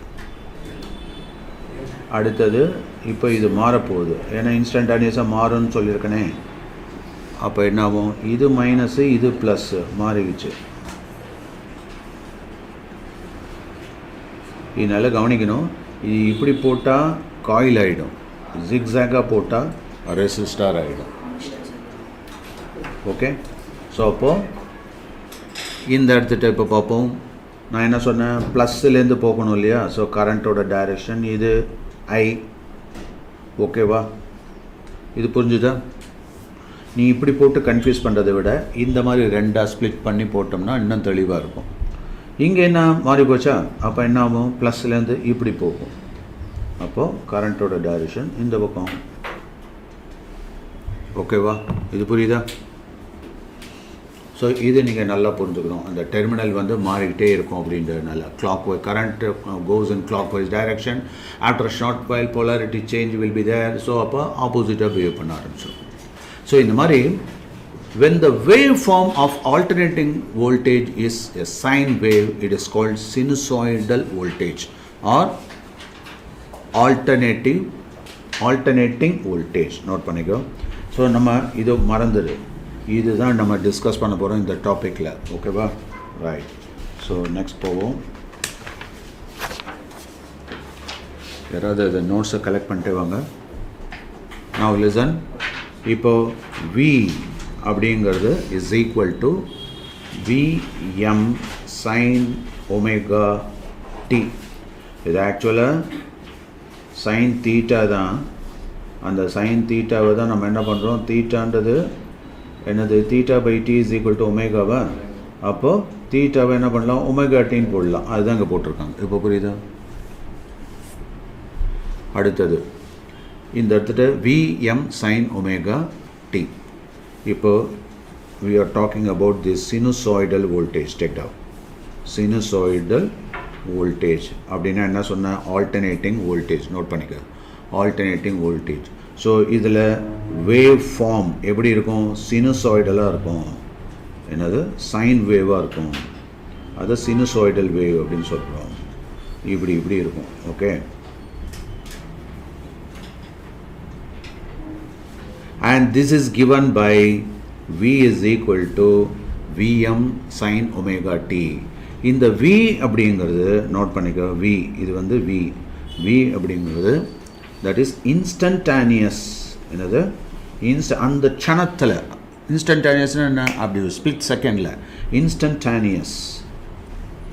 Instantaneous value of alternating voltage. நீங்கள் எழுதுகிறப்ப தெளிவாக எழுதணும். ஓகே, அறகுறையாக எழுதாதீங்க. ஆல்டர்னேட்டிங் வோல்டேஜ் விஎம்னு என்ன, நான் சொன்னல இந்த மாதிரி வோல்டேஜ் இருக்குது. இதுதான் வோல்டேஜ். இப்போ இதோட மேக்ஸிமம் இருக்குல்ல, இது கொஞ்சம் கொஞ்சமாக ஏறும் இறங்கும், அப்புறம் ரிவர்ஸ் சைடில் போகும், அப்படி வந்துடும். ஸோ இதனுடைய இந்த மேக்ஸிமம் இருக்குல்ல, இந்த வேல்யூ தான் விஎம். இப்போ புரியுதா? ஓகேவா? டயக்ராம் போடு. ஸோ விஎம்னு என்ன, மேக்ஸிமம். அது சார், அப்போ இது என்ன, மைனஸ் விஎம்னு போட்டுக்கோ, வெக்டோரியலாக போட்டுக்க வேண்டியதான்.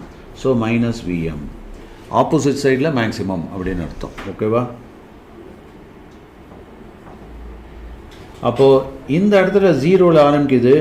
அப்போ அந்த பை அப்படின்னு இருக்கும் இல்லையா, ஐம் சாரி, அது π/2, இது பை.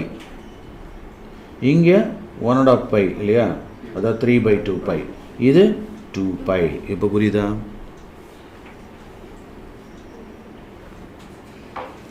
ஓகேவா? இந்த வோல்டேஜ் எப்படி போடுறேன், எக்ஸ் ஆக்சிஸில் அது எப்படி போயிட்டு, தீட்டாவோட வேல்யூ, அதான் அந்த ஃபேஸ் ஆங்கிள் மாறிக்கிட்டே இருக்குது. அதனால தான் எக்ஸ் ஆக்சிஸ் இங்கே என்னது ஒமேகா டி. இப்போ புரியுதா? இப்போ இந்த சைன் ஒமேகா டின்ற கான்செப்ட் ஒன்று புரியுதா? ஸோ ஒமேகா டி பில்டப் பண்ண what you mean by omega T, theta change ஆக வோல்டேஜ் சேஞ்ச் ஆகிட்டே இருக்குது. அதோட மேக்ஸிமம் வோல்டேஜ் எங்கே இருக்குது, when theta is equal to π/2. Reverse டைரக்ஷனில் 1/2 பையில் இருக்கிறப்போ. Is it clear now? Right. So இதை தான் நம்ம என்ன சொல்கிறோம், பீக் வோல்டேஜ் அப்படின்னு நம்ம சொல்கிறோம் இல்லையா? நோட் பண்ணிக்க. So what is this VM, maximum value of AC voltage. AC voltage புரியுதா? இல்லாட்டா பீக் வேல்யூ அப்படின்னு சொல்லலாம், இல்லை பீக் வோல்டேஜ் அப்படின்னு சொல்லலாம். நெக்ஸ்ட்டு, இப்போ நான் ஏற்கனவே சொன்னேன், இந்த ஹைட்டுக்கு பேர் என்ன சொன்னேன், ஆம்ப்ளிடியூட். நோட் பண்ணிக்கலாம், வேவ் ஹைட், ஆம்ப்ளிடியூட். என்னடா கீழே வரும், அது நெகட்டிவ் லெவல் தான். சரியா?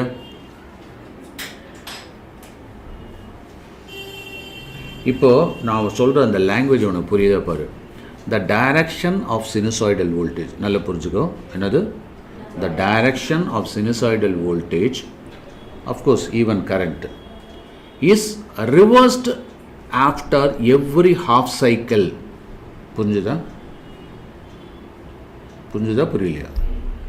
அப்படின்னா என்ன அர்த்தம், எவ்ரி ஹாஃப் சைக்கிளுக்கு ரிவர்ஸ் ஆகுதில்ல, ஃபுல் சைக்கிள் ஒரிஜினல் வேல்யூ வந்து ஆஃப் சைக்கிளுக்கு அப்படியே ரிவர்ஸ் ஆகுது. இந்த பாயிண்ட் எழுதிக்கோ. The direction of sinusoidal voltage or current is reversed. Ediko reversed after every half cycle. Okay, that is first point. Second point, its magnitude is also changing continuously. Its magnitude is also changing continuously. அப்போ நம்ம எப்படி peak voltage, அதாவது instantaneous voltage is equal to VM sine omega T அப்படின்னு போட்டோமோ அதே மாதிரி கரண்ட்டுக்கும் போடலாம். புரியுதா? So current I is equal to என்னது ஐஎம். இது என்னது peak current, peak value of the AC current IM into sine omega D.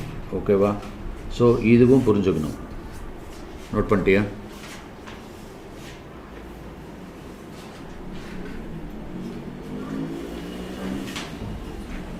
Okay, இது சாரிங் ஸ்மெல் வருது இல்லை வெளியிலையா? போய் செக் பண்ணிட்டு வா.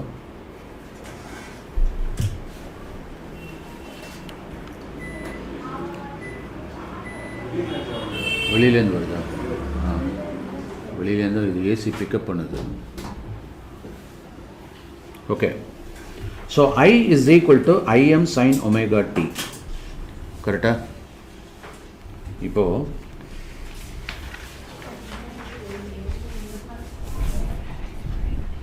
இந்த இடத்துல கரண்ட் போடணுன்னாக்கா கரண்ட் அந்த கிராஃப் போடு. இங்கே என்ன பண்ணணும்? ஐ. ஓகே, நோட் பண்ணிக்க ஐ. இங்கே என்ன வரும்? Omega T. இப்போ எப்படி போடணும்? அதே மாதிரி தான். புரியுதா? ஸோ அப்போது இந்த வேல்யூ நம்ம ஐ எம் பீக் கரண்ட், இது நெகட்டிவ் சைடில் பீக் கரண்ட். ஓகேவா? ஸோ இது 0னா இது π/2னா இது π, இது 3/2 π, இது 2 π. ஓகேவா? ஸோ சினுசாய்டல் ஆல்டர்னேட்டிங் கரண்ட், அதுக்கப்புறம் சினுசாய்டல் ஆல்டர்னேட்டிங் வோல்டேஜ் ரெண்டுமே நம்ம பார்த்துருக்கோம். ஓகே சார், இது மாதிரி என் நம்பர் ஆஃப் வேவ்ஸ் இந்த மாதிரி ஏசி வோல்டேஜ் அப்படியே போயிட்டே இருந்தாக்கா அப்போது அதனுடைய ஒரு ஆவரேஜ் வேல்யூன்னு ஒன்று இருக்கும்ல, அது என்ன? அதுதான் mean value or average value of alternative current. இது எதுலேருந்து, ஏன்னா அப்ஸ் அண்ட் டவுன்ஸ் மாறி மாறி கூட இருக்கலாம். அப்போ நம்ம we have to consider the average value of current. Note பண்ணிக்கோ, average value of current. Average value of current, right?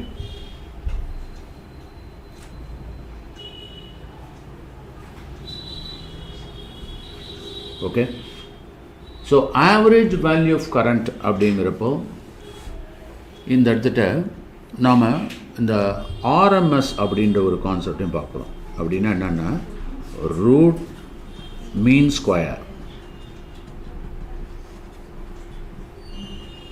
என்னது? Root mean square value of AC.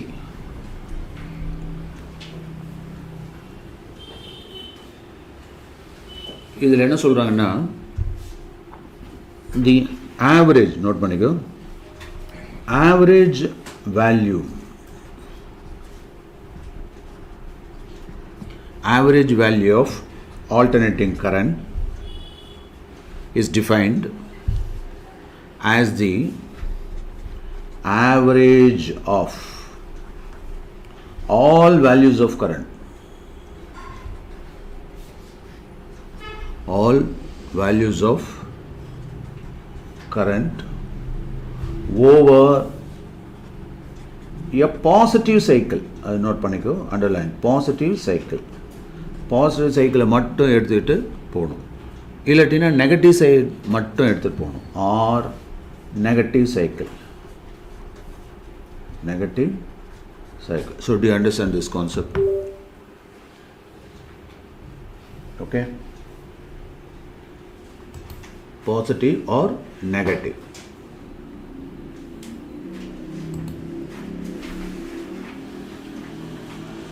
So இதை வந்து ஒரு ஈக்குவேஷனை போடுறதா இருந்தால் நோட் பண்ணிக்கோ. ஐ ஆவரேஜ் என்னது I average is equal to I average is equal to area of positive cycle. I average is equal to area of positive cycle divided by base length of half cycle.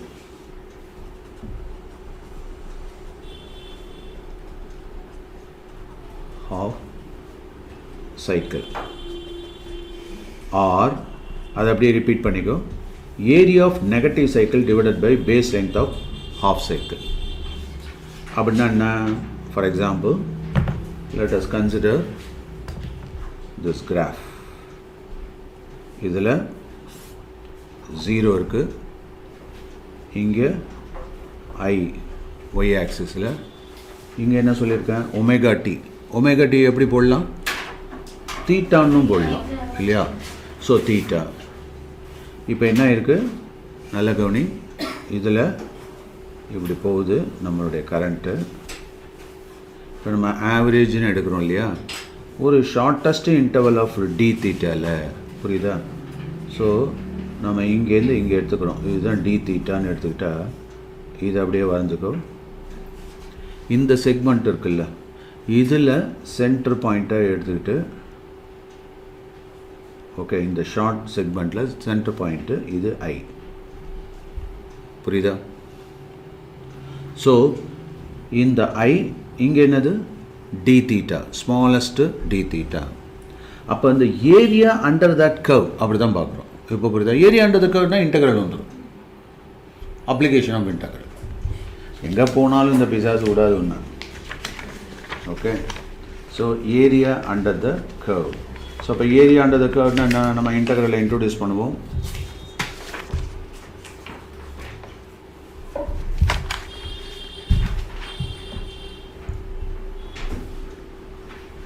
Area of the elementary, எலிமெண்ட்னா differentially very small strip, அந்த பாட்டு நம்ம பார்த்தோம்ல, அந்த இதுக்கு area எவ்வளோ வருது அந்த கர்வுக்கு கீழே, புரியுதா? அதை ஐடி தீட்டா அப்படி போடலாம், புரியுதா? அந்த ஸ்ட்ரிப்பு. ஸோ நம்ம ஏரியா ஆஃப் பாசிட்டிவ் சைக்கிள், இங்கே பாசிட்டிவ் என்னது half cycle, area of the positive half cycle, அதை தான் நம்ம மீன் பண்ணுறோம். அப்படின்னா அது எங்கேருந்து எங்கேம்மா வரும்? 0லேருந்து பை வரையும் வரும்ல, புரியுது? அது பாசிட்டிவ்னாக்கா இது 0லேருந்து பை தானே, கரெக்டாக? இங்கேருந்து இது வரையிலும் இதில் இந்த பார்ட்டை இன்டகிரேட் பண்ணிகிட்டே வரும் இந்த ஏரியான்றது கர்வ். இப்போ புரியுதா? ஸோ இது தீட்டா, இது ஐ. அப்படிங்கிறப்போ நம்ம என்ன பண்ணுறோம்? That is equal to integral between the limit 0 and pi, 0லேருந்து பை வரையிலும் இல்லையா, into of I d theta. இப்போ புரியுதா? I d theta. இப்போ நமக்கு ஏற்கனவே தெரியும் ஐன்னு என்ன? ஐ சைன் ஒமேகா டி இல்லையா? அதை எடுத்துகிட்டு வரலாமா? ஸோ இப்போ that is equal to, we already know I is equal to என்னம்மா? ஐ நாட் தானே? ஐஎம், ஐ நாட்டுன்னு சொல்லுவாங்க, ஐஎம்னு சொல்லலாம்.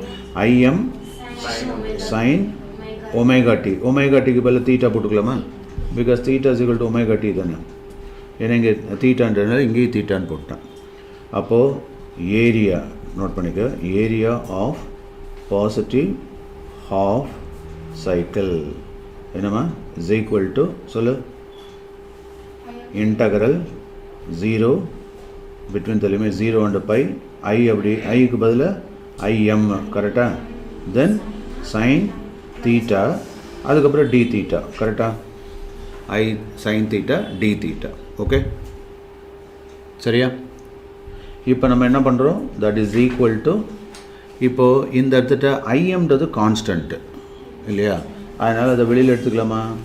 ஸோ ஐஎம் இங்கே ஐ இன்ட்டு எம்மில் I at M small subscript இது. ஸோ 0 பை, அப்போ sin theta d theta கவனமாவா இப்போ sin thetaவை இன்டகிரேட் பண்ணால் என்னமா வரும் யா so minus cos theta between the limits இது வந்து என்ன டைப் ஆஃப் இன்டகிரல் டெஃபினட்டா இன்டெஃபினட்டா டெஃபினட் இன்டகிரல் ஏன் லிமிட்ஸ் இருக்குது அப்போ அங்கே என்ன பண்ணோம் ஃபைனல் மைனஸ் இனிஷியல் ஃபைனல் வேல்யூயை சப்ஸ்டியூட் பண்ணி இனிஷியல் வேல்யூவில் சப்ட்ராக்ட் பண்ணணும் ஸோ அப்போது 0 பை இது புரியுதா so that is equal to என்ன வரும் ஐஎம் இல்லையா ஐஎம் இஸ் ஈக்குவல் டு சொல்லு ஐஎம் இங்கே என்ன வரும் close open bracket minus cos of pi முதல்ல பை ஃபைனல் மைனஸ் இல்லையா மைனஸ் ஆஃப் மைனஸ் கரெக்டாக அடுத்தது காஸ் 0 ஓகே க்ளோஸ் பண்ணு so that is equal to என்ன வரும் ஐஎம் இங்கே காஸ் 0 1 காஸ் பை 1 0 இல்லையா ஸோ அப்போ மைனஸ் ப்ளஸ் ஆகிடும் 1 மைனஸ் 1 0 0 ஆகிடுச்சுனாக்கா அப்போது இந்த இடத்துட்ட ஐ மீன் தட் இஸ் அதாவது காஸ் பை எவ்வளோ காஸ் 0 1 மைனஸ் 1 சாரி மைனஸ் 1 அப்போ மைனஸ் ஆஃப் மைனஸ் ப்ளஸ் ஆகிடும் அங்கே இல்லையா ஸோ அப்போ 1ன்னு வந்துடும் அது இது காஸ் 0 1 மைனஸ் ஆஃப் 2 வரும் கரெக்டாக புரியுதா cos 0 1 minus of minus plus இங்கே மைனஸு 1 + 1 2 ஸோ அப்போ 2ன்னு வந்துடும் புரியலையா ட்ரிக்னாமெட்ரி எடுப்போமா காஸ் 0 இஸ் ஈக்குவல் டு 1 அடுத்தது cos pi is equal to minus 1 so இப்போ இங்கே மைனஸ் ஆஃப் மைனஸ் ப்ளஸ் அப்போ 1 இங்கே minus of minus 1 plus 1 so 1 + 1 2 புரியுதா so 2 so that is twice the IM இப்போ புரியுதா twice the IM அப்போது இந்த ஆவரேஜ் அப்படிங்கிறது எப்படி இருக்குது twice the M இருக்குது ஓகேவா நோட் பண்ணிக்கோ அதாவது area of the positive half cycle இல்லையா நெக்ஸ்ட்டு என்னம்மா எங்கே cos pi minus 1 minus of minus plus 1 cos 0 1 இல்லையா அது minus of minus plus 1 so 1 + 1 2 அது 2im என்ன கன்ஃபியூஷன் இதில்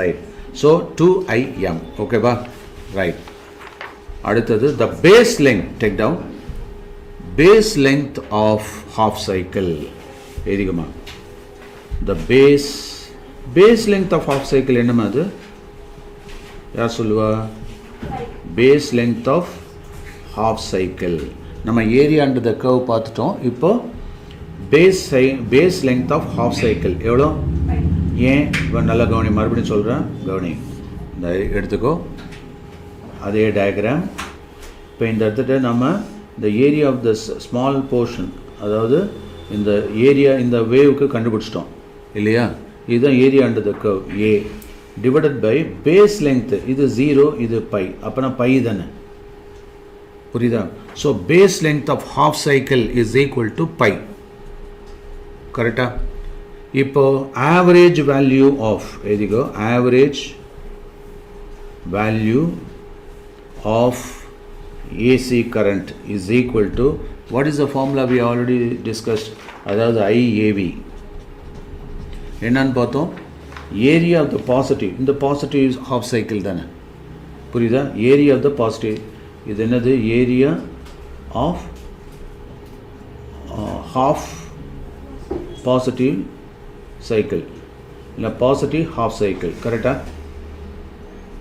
புரியுதா divided by base length அப்போனா என்ன வரும் that is the area of positive half cycle divided by base length okay its base length so நம்ம area of half எவ்வளோமா பார்த்தோம் 2im so 2im divided by base length வந்து pi இப்போ புரியுதா ஓகேவா அப்போது ஆவரேஜ் வேல்யூ ஆஃப் கரண்ட் எவ்வளோ 2Im divided by by. Note பண்ணிக்கோ.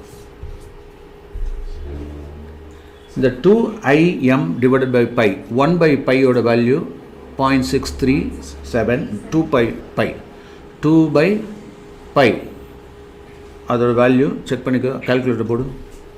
2 by 2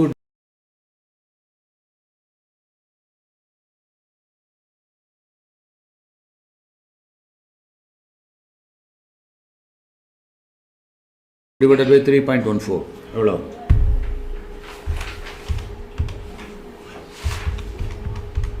so 0.637 இல்லையா? ஸோ எதுக்கோ ஐ ஆவரேஜ் வேல்யூ எவ்வளோ 2 இன்ட்டு IM டிவைடட் பை 3.14 போட்டால் 0. எவ்வளோ வந்தது? 637 இவ்வளோ IM. புரியுதா? is equal to AV.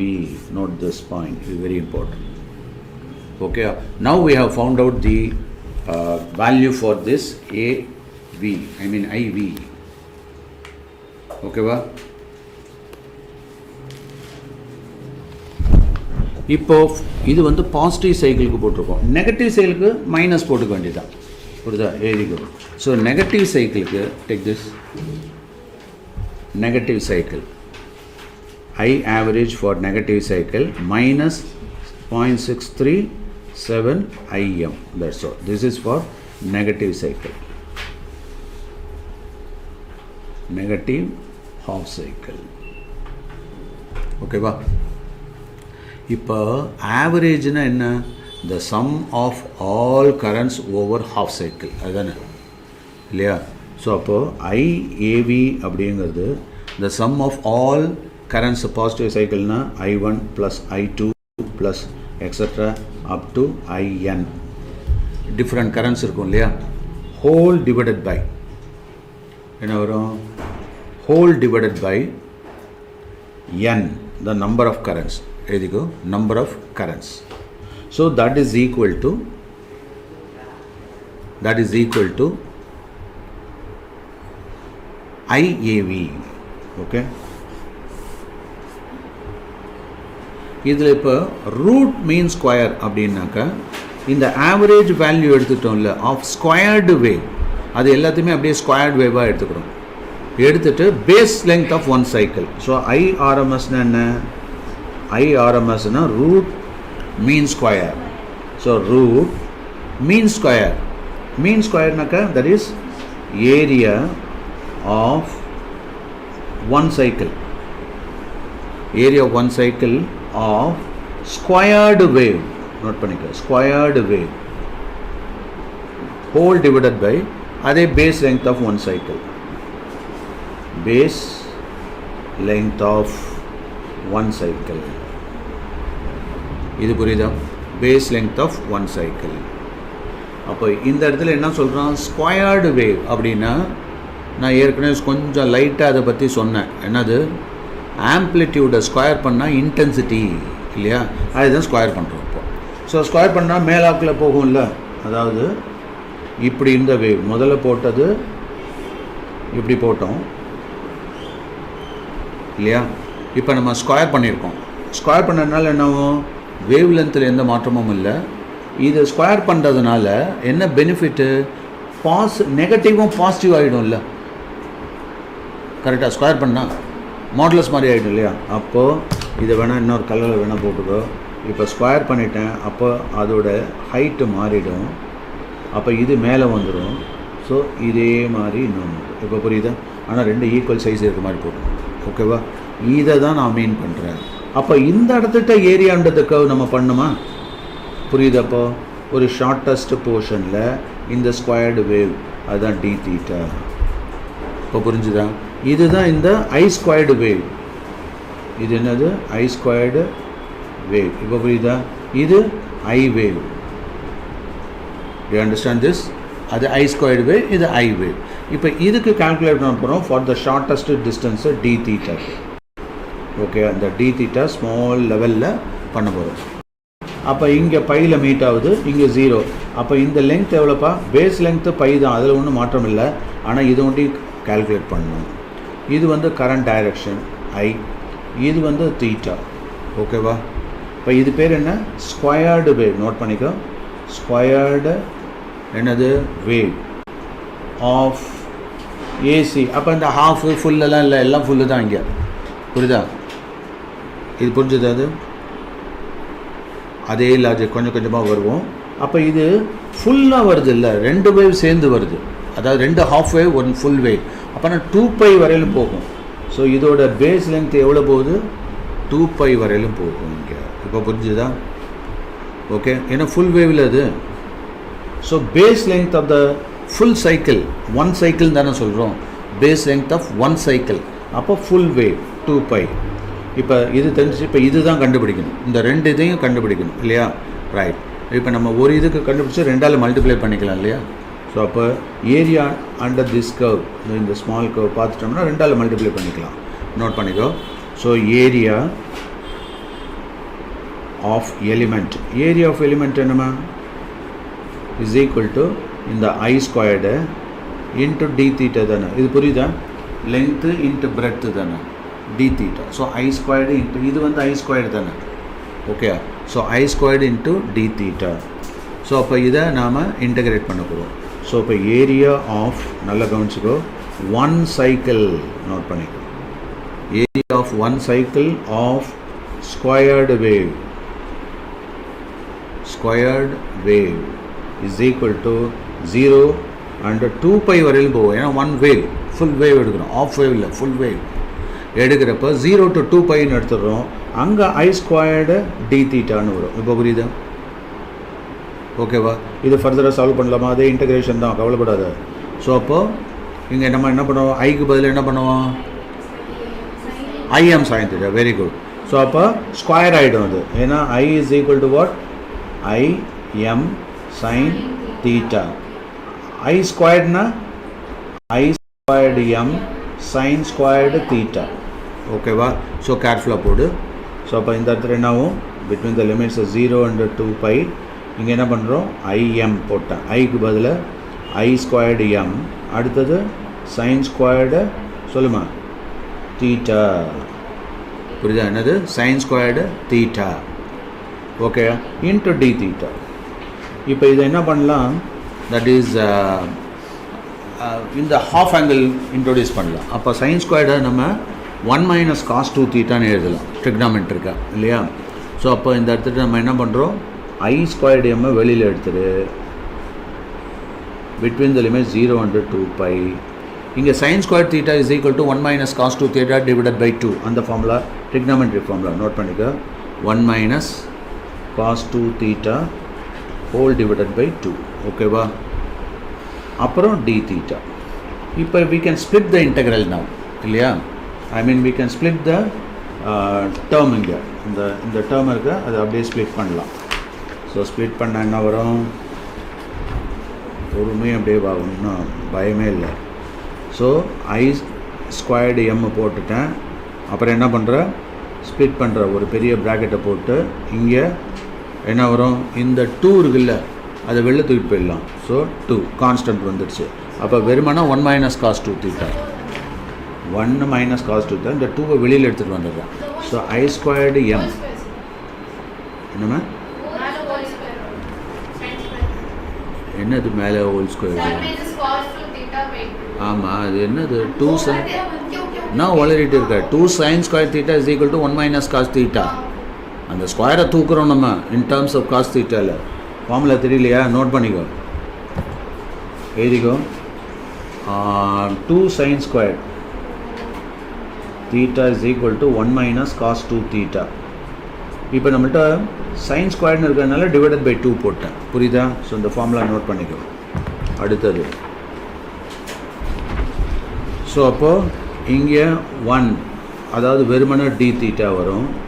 அதுக்கப்புறம் மைனஸ் இங்கே cos 2 தீட்டா. ஓகேவா? ஸ்டெப் பை ஸ்டெப்பாக ஒன்றும் அவசரப்படாத. Between the limit 0 and 2π, between the limits 0 and 2π close the bracket. இப்போ புரியுதா? அடுத்த step. So I squared m divided by 2. So இங்கே என்ன பண்ணுற, இது என்ன வரும், தீட்டா, கரெக்டாக? ஸோ தீட்டா மைனஸ் அப்புறம் இங்கே cos 2 தீட்டா என்ன வரும், 1/2 sin 2 தீட்டா இல்லையா? So 1/2 sin 2 theta. Okay, close the bracket between the limits 0 and 2 pi. Done. இப்போ என்ன பண்ணணும், 2 pi சப்ஸ்டியூட் பண்ணி உள்ளே கொண்டு வரணும். ஓகேவா? புரிஞ்சுதா? ஒன்று பண்ணு, இது பண்ணுறதுக்கு முன்னாடி இது எல்சிஎம் எடுத்து 2 வெளில தூக்கிடுவோம், சேஃபாக இருக்கும். ஸோ அப்போ எல்சிஎம் எடுத்துகிட்டு I squared m in divided by 2. இங்கே என்ன பண்ணிட்டான், 2 ஓவராலாக வச்சுட்டு 2 theta minus sin 2 theta. இப்போ புரியுதா? between the limits 0 and 2 pi. நான் என்ன 2 pi, இப்போ இந்த 2 வெளியில் கொண்டு வந்துடலாம். அப்போ I squared m divided by 4. கரெக்டாக? கொஞ்சம் சேஃபாக பண்ணலாமே. அதுக்கப்புறம் இங்கே 2 theta வருது. ஸோ 2 theta முதல்ல இது theta 2 பைன்னு சப்ஸ்டியூட் பண்ணணும். ஸோ 2 into 2 பையா மைனஸ் sin into இங்கே என்னமா வரும், 2 of 2 theta. கரெக்டாக? 2 pi. கரெக்டாக? புரியுதா? இது ஒரு சின்ன ப்ராக்கெட்டில் போட்டுக்கோ. மைனஸ் அடுத்தது 0. 0ங்கிறது இங்கே 2 0 0 ஆகிடும். அப்போ வெறுமனே இங்கே sin 0 என்னது, 0. அதை விட்டுடலாம். அப்போ எல்லாமே 0 ஆகிடும். ஓகேவா? So neglected. அப்போ இதுதான் நம்ம value. So that is equal to I squared m divided by 4 into 4 pi minus இப்போ sin 2 of 2 pi எவ்வளோ,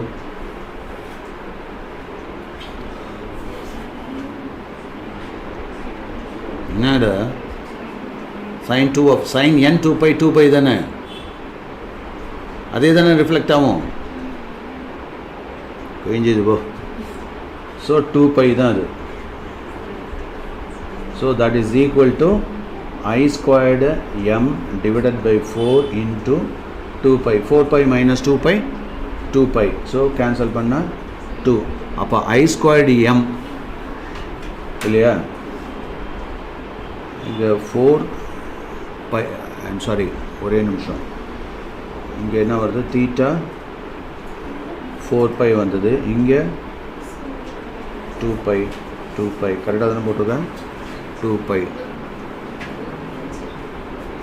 sin 4 pi வந்து 0 வந்துடும், சாரி இல்லையா, இது 0 வந்துடும். ஓகேயா? sin 2 pi வந்து 0 தானே, sin of 2 pi அப்போ 0 தானே, அப்போ 0ன்னு வரும். sin 2 piனாக்கா 0 இல்லையா, அப்போ 0னா இங்கே 4 pi, அப்போ ஃபுல்லாக கேன்சல் ஆகிடும். புரியுதா? அப்போது என்ன ஆகிடும் இங்கே, தட் இஸ் இந்த வேல்யூ என்ன, area under the curve, area of one wave is equal to எவ்வளோமா, 4 கேன்சல்டு, என்னது ஸ்கொயர்டு, சாரி மேலே ஸ்கொயர்டு, I squared m.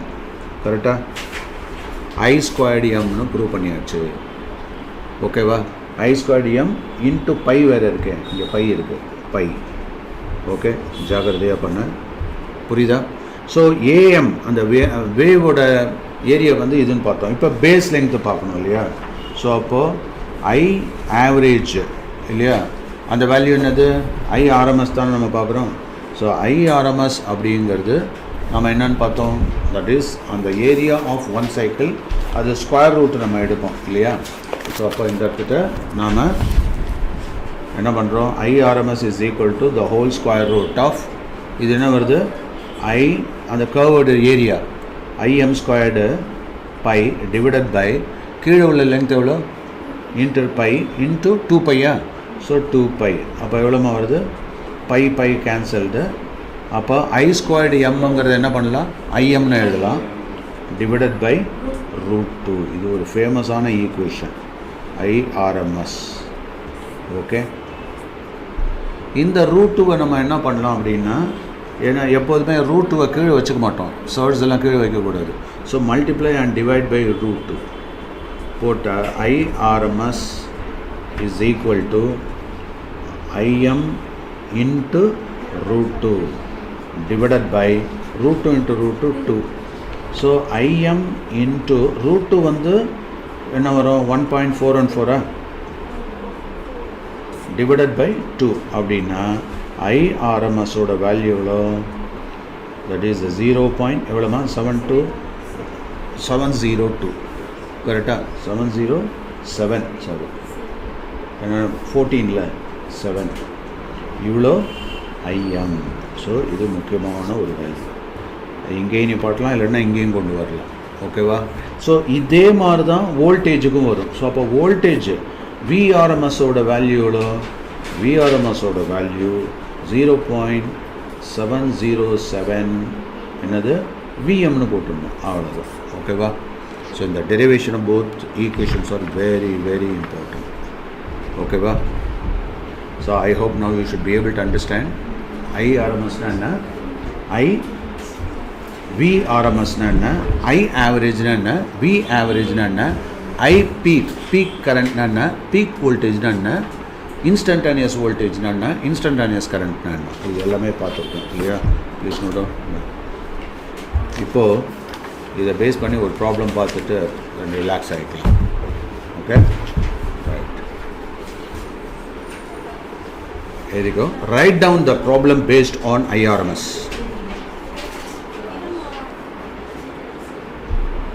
கொஞ்சம் பின்னாடி தேவையில்லாதெல்லாம் இருக்கும், அதை கட் பண்ணிக்கோ. Here you go.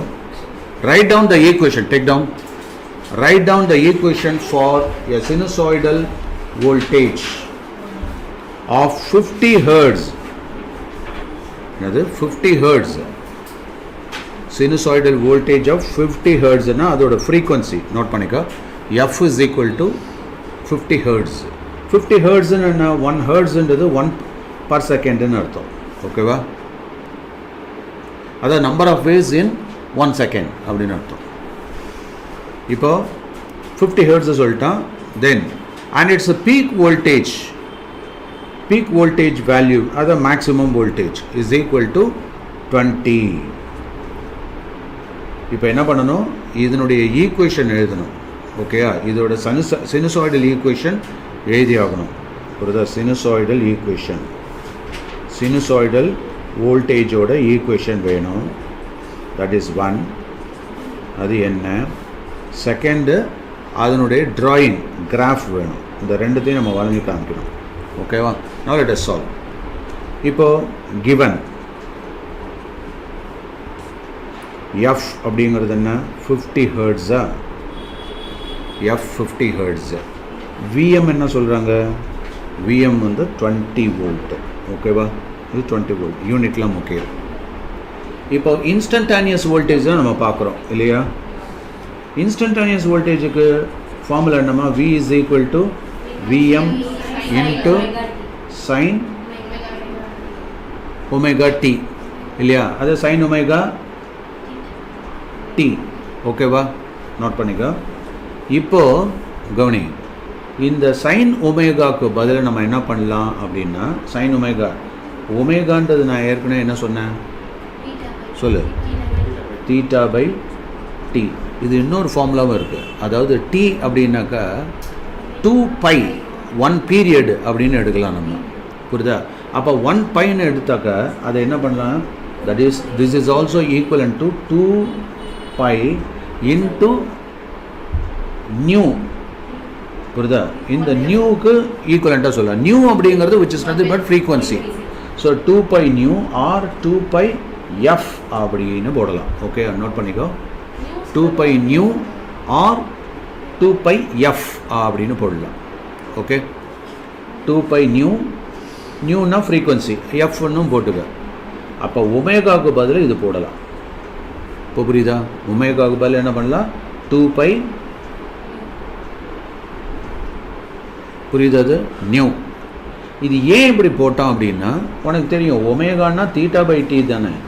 இப்போ நான் என்ன பண்ணுறேன், 1 சைக்கிளுக்கு அப்படின்னா அது 2π தானே. புரியுதா? 1 சைக்கிளுக்குன்னா என்ன? 2π.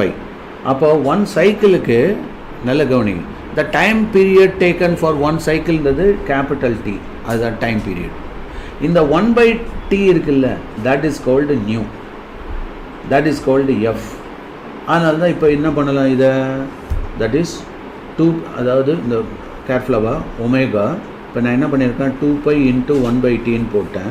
So omega is equal to 2π into 1/tங்கிறது நியூ, அதை எஃப்னும் போடலாம். அப்போ omega is equal to 2π into F. இப்போ புரியுதா? அப்போது நாம் இந்த ஒமேகாவுக்கு பதிலாக இது போடலாம் இல்லையா? அந்த ஈக்குவேஷன் போட்டால் என்ன ஆகும் நோட் பண்ணிக்கோ. ஸோ அப்போ v is equal to vm sine ஓகேவா 2πf இன்ட்டு 2πf. இது புரிஞ்சது? அது இன்ட்டு டி, அந்த டி விட்டேன் நான், ஏன்னா இங்கே டி இருக்குல்ல. ஸோ டி அது போட்டாகும். ஓகேவா? இது புரியுதா? ஸோ அப்போது கவனிங்க மறுபடியும். So Vm is equal to 20 volt. இது அப்படியே சப்ஸ்டியூட் பண்ணலாம். அப்போ V is equal to what? என்னமா அது? Vm எவ்வளோ? 20. அடுத்தது சைன், அடுத்தது 2π இன்ட்டு எவ்வளோ? So 2π into 50. கரெக்டாக? 2π இன்ட்டு 50 இன்ட்டு டி. ஓகேவா? நல்லா புரிஞ்சுக்கோ.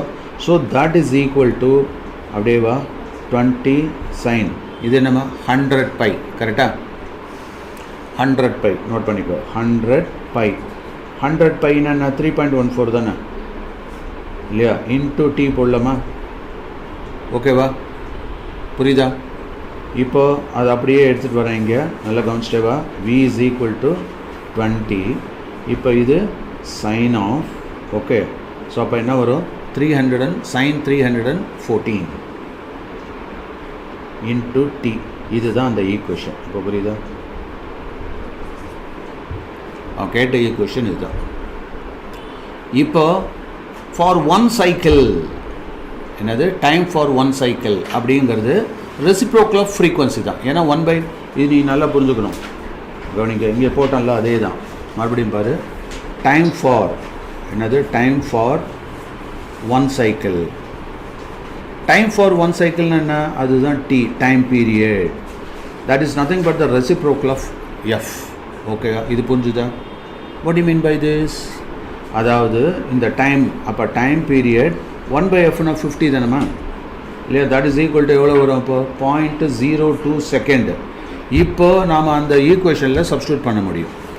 புரியுதா? அப்போது கவனி, இந்த வேல்யூ வந்ததில்ல. ஓகேயா? ஸோ இப்போ இந்த 20 எவ்வளோ? இப்போ டி இஸ் ஈக்குவல் டு எவ்வளோ? இது இப்போது நமக்கு வந்து இது என்ன கொடுத்துருக்கான்? வாட் யூ கால் வோல்டேஜ் எவ்வளோ? வோல்டேஜ் 20. புரியுதா? ஸோ அப்போ டைம் ஃபார் ஒன் சைக்கிள் அப்படின்னு சொன்னாக்கா இந்த இடத்துல என்ன பண்ணலாம்? 10⁻³ ஏன்னா அதையும் சேர்க்கலாம். புரியுதா? So d is equal to, note பண்ணிக்கோ, 20 இல்லையா?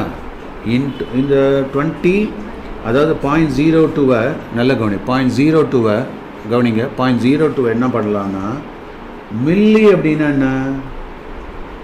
1/1000. கரெக்டாக? இப்போ செகண்ட்லேருந்து நல்ல கவனி, மில்லி செகண்டு, இது பேர் என்ன? செகண்டு.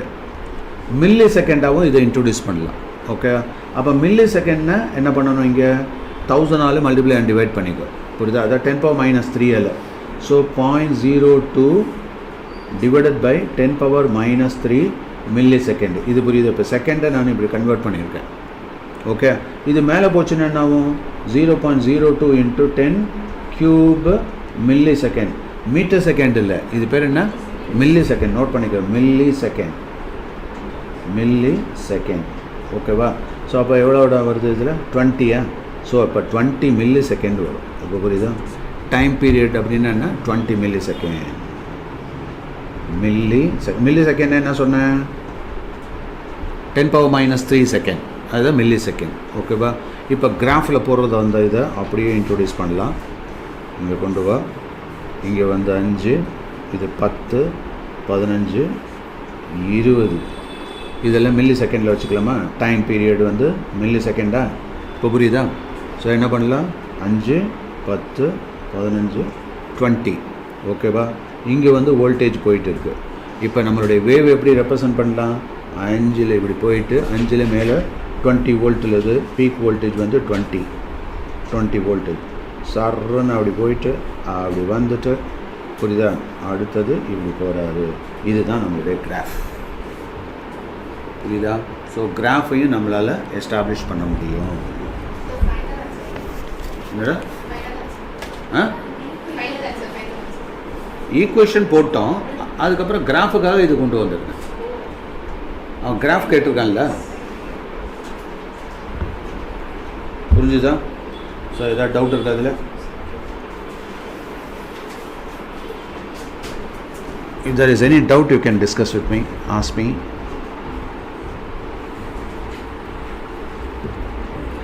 Any doubt?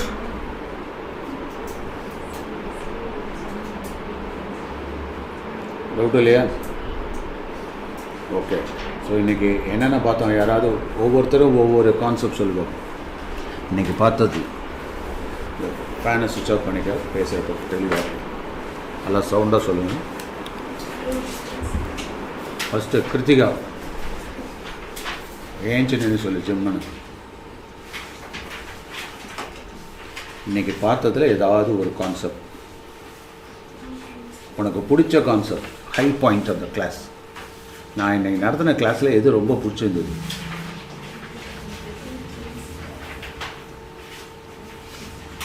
ஏன்னா யாராவது ஒருத்தர் சொல்லுங்கள் டக்குன்னு, கரெக்டாக பார்க்கல, அப்படியே சொல்லணும். அதை ரூட் மீன் ஸ்கொயர் ஜாலியாக இருந்தது. ஓகே, ரூட் மீன் ஸ்கொயர்னா ஆர்எம்எஸ் வேல்யூ. ஆர்எம்எஸ் வேல்யூ எதனால் ஆர்எம்எஸ் வேல்யூ நம்ம எடுத்தோம்? ஏன்னா ஹாஃப் வேவாக ப்ளஸ்ஸு மைனஸ்னு கன்ஃபியூஷன் வேண்டாம். அதை ஸ்கொயர் பண்ணிட்டோம்னாக்கா நமக்கு வந்து ஒரு ஃபுல் வேவாக ஒரே சைக்கிளில் ஒரே வேவில் வந்துடும். இல்லைன்னா ஹாஃப் சைக்கிள்லாம் போட வேண்டியதில்லை. அதனால் நம்ம என்ன பண்ணோம், ஆம்ப்ளிடியூடை அப்படியே தூக்கிட்டோம், ஸ்கொயர் ஆகிட்டோம். அதனால தான் ஐ ஸ்கொயர்னு கொண்டு வந்துட்டோம். ஐ தானே அந்த இடத்த வேவ் ஆம்ப்ளிடியூட் அங்கே இல்லையா? ஸோ மேக்ஸிமம் வேல்யூ அதுதான் ஆம்ப்ளிடியூட். மேக்ஸிமம் வேல்யூ தான் நம்ம வேவோட ஹைட்டை தான் ஆம்ப்ளிடியூட்னு சொல்கிறோம். ஓகே, உனக்கு என்ன பிடிச்சிருந்தது நெக்ஸ்ட் கிளாஸில்? அதாவது ஹை பாயிண்ட்டு, உனக்கு பிடிச்ச பாயிண்ட் என்னது? ஆர்எம்எஸ். எல்லா ஆர்எம்எஸும் டிட்டோ போடக்கூடாது, வேறு ஏதாவது அது மட்டுமா நடத்தினா எத்தனையோ நடத்தணும். ட்ரான்ஸ்ஃபார்மர் பிடிச்சிருந்ததா? Step down, step up. Okay Krithika, உனக்கு அந்த ஏசிடிசி அந்த டிஃப்ரென்ஸு இன் டேர்ம்ஸ் ஆஃப் இதில் சர்க்கியூட்டில் போட்டது. நீனு கிருத்திகா? ரொம்ப பிடிச்சி போச்சா பேண்டுன்னு? நீ மியூசிக் பார்ட்டிங்கிறதுனால பேண்டு பிடிச்சிருச்சு. So valency band, conduction band, அது ஆக்சுவலாக எலக்ட்ரானிக்ஸில் நடத்தணும். நான் கொஞ்சம் அப்படி முன்னாடியே கொண்டு வந்துட்டேன். ஓகே குரு, நீனு உனக்கு என்ன பிடிச்சது நீ டாப்பிக்கில் சொல்லு. உனக்கு என்ன ஈஸியாக புரிகிற மாதிரி இருந்தது என்னது? ஏதாவது ஒரு படம் பார்த்தோம்னா அதில் ஒரு ஹை பாயிண்ட் இருக்கும் இல்லை, ஏதாவது நம்மளை அறியாமல் டக்குன்னு அது பிடிச்சிருக்கும். அது மாதிரி உங்களுக்கு என்ன? உனக்கு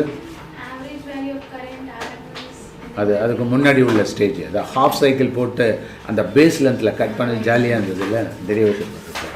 ஆனால் உனக்கு அது விட மாட்டேங்கிறிய. Root mean square, root mean square. Okay, உனக்கு ட்ரான்ஸ்ஃபார்மர், ஸ்டெப் அப் ட்ரான்ஸ்ஃபார்மர்னு என்ன? ஹை பொட்டன்ஷியலுக்கு கொண்டு வந்து. ஓகே, யுவர் செல்ஃப் நீ வந்து 2 பாயிண்ட் சொல்லணும். என்ன ஃப்ரண்ட்டில் உட்காந்துருக்கீங்க? சினுசாய்டல் வோல்டேஜ்னா எந்த வேவை பேஸ் பண்ணுது?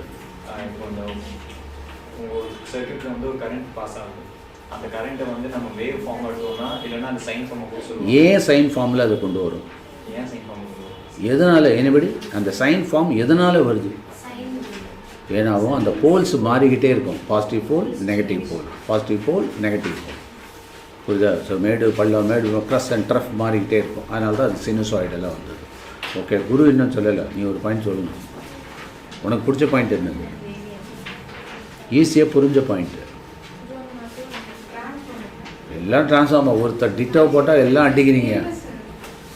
ஓகே, ஸோ இதில் டிஸ்கஸ் பண்ண அத்தனை இதையும் சேர்த்து நீங்கள் ஒரு ஒர்க் ஷீட்டாக சின்ன சின்ன பிட்டாக ரெடி பண்ணி எழுதிருந்தது. ஸோ நாளைக்கு அதுக்கான கொஷின்ஸையும் தரேன். உங்களால் முன்னாடியே டெரிவேஷன் போட முடியுதுனாக்கா போடும். Okay right. ஸோ கிளாஸ் முடிச்சுக்கலாமா? என்ன செஷன்?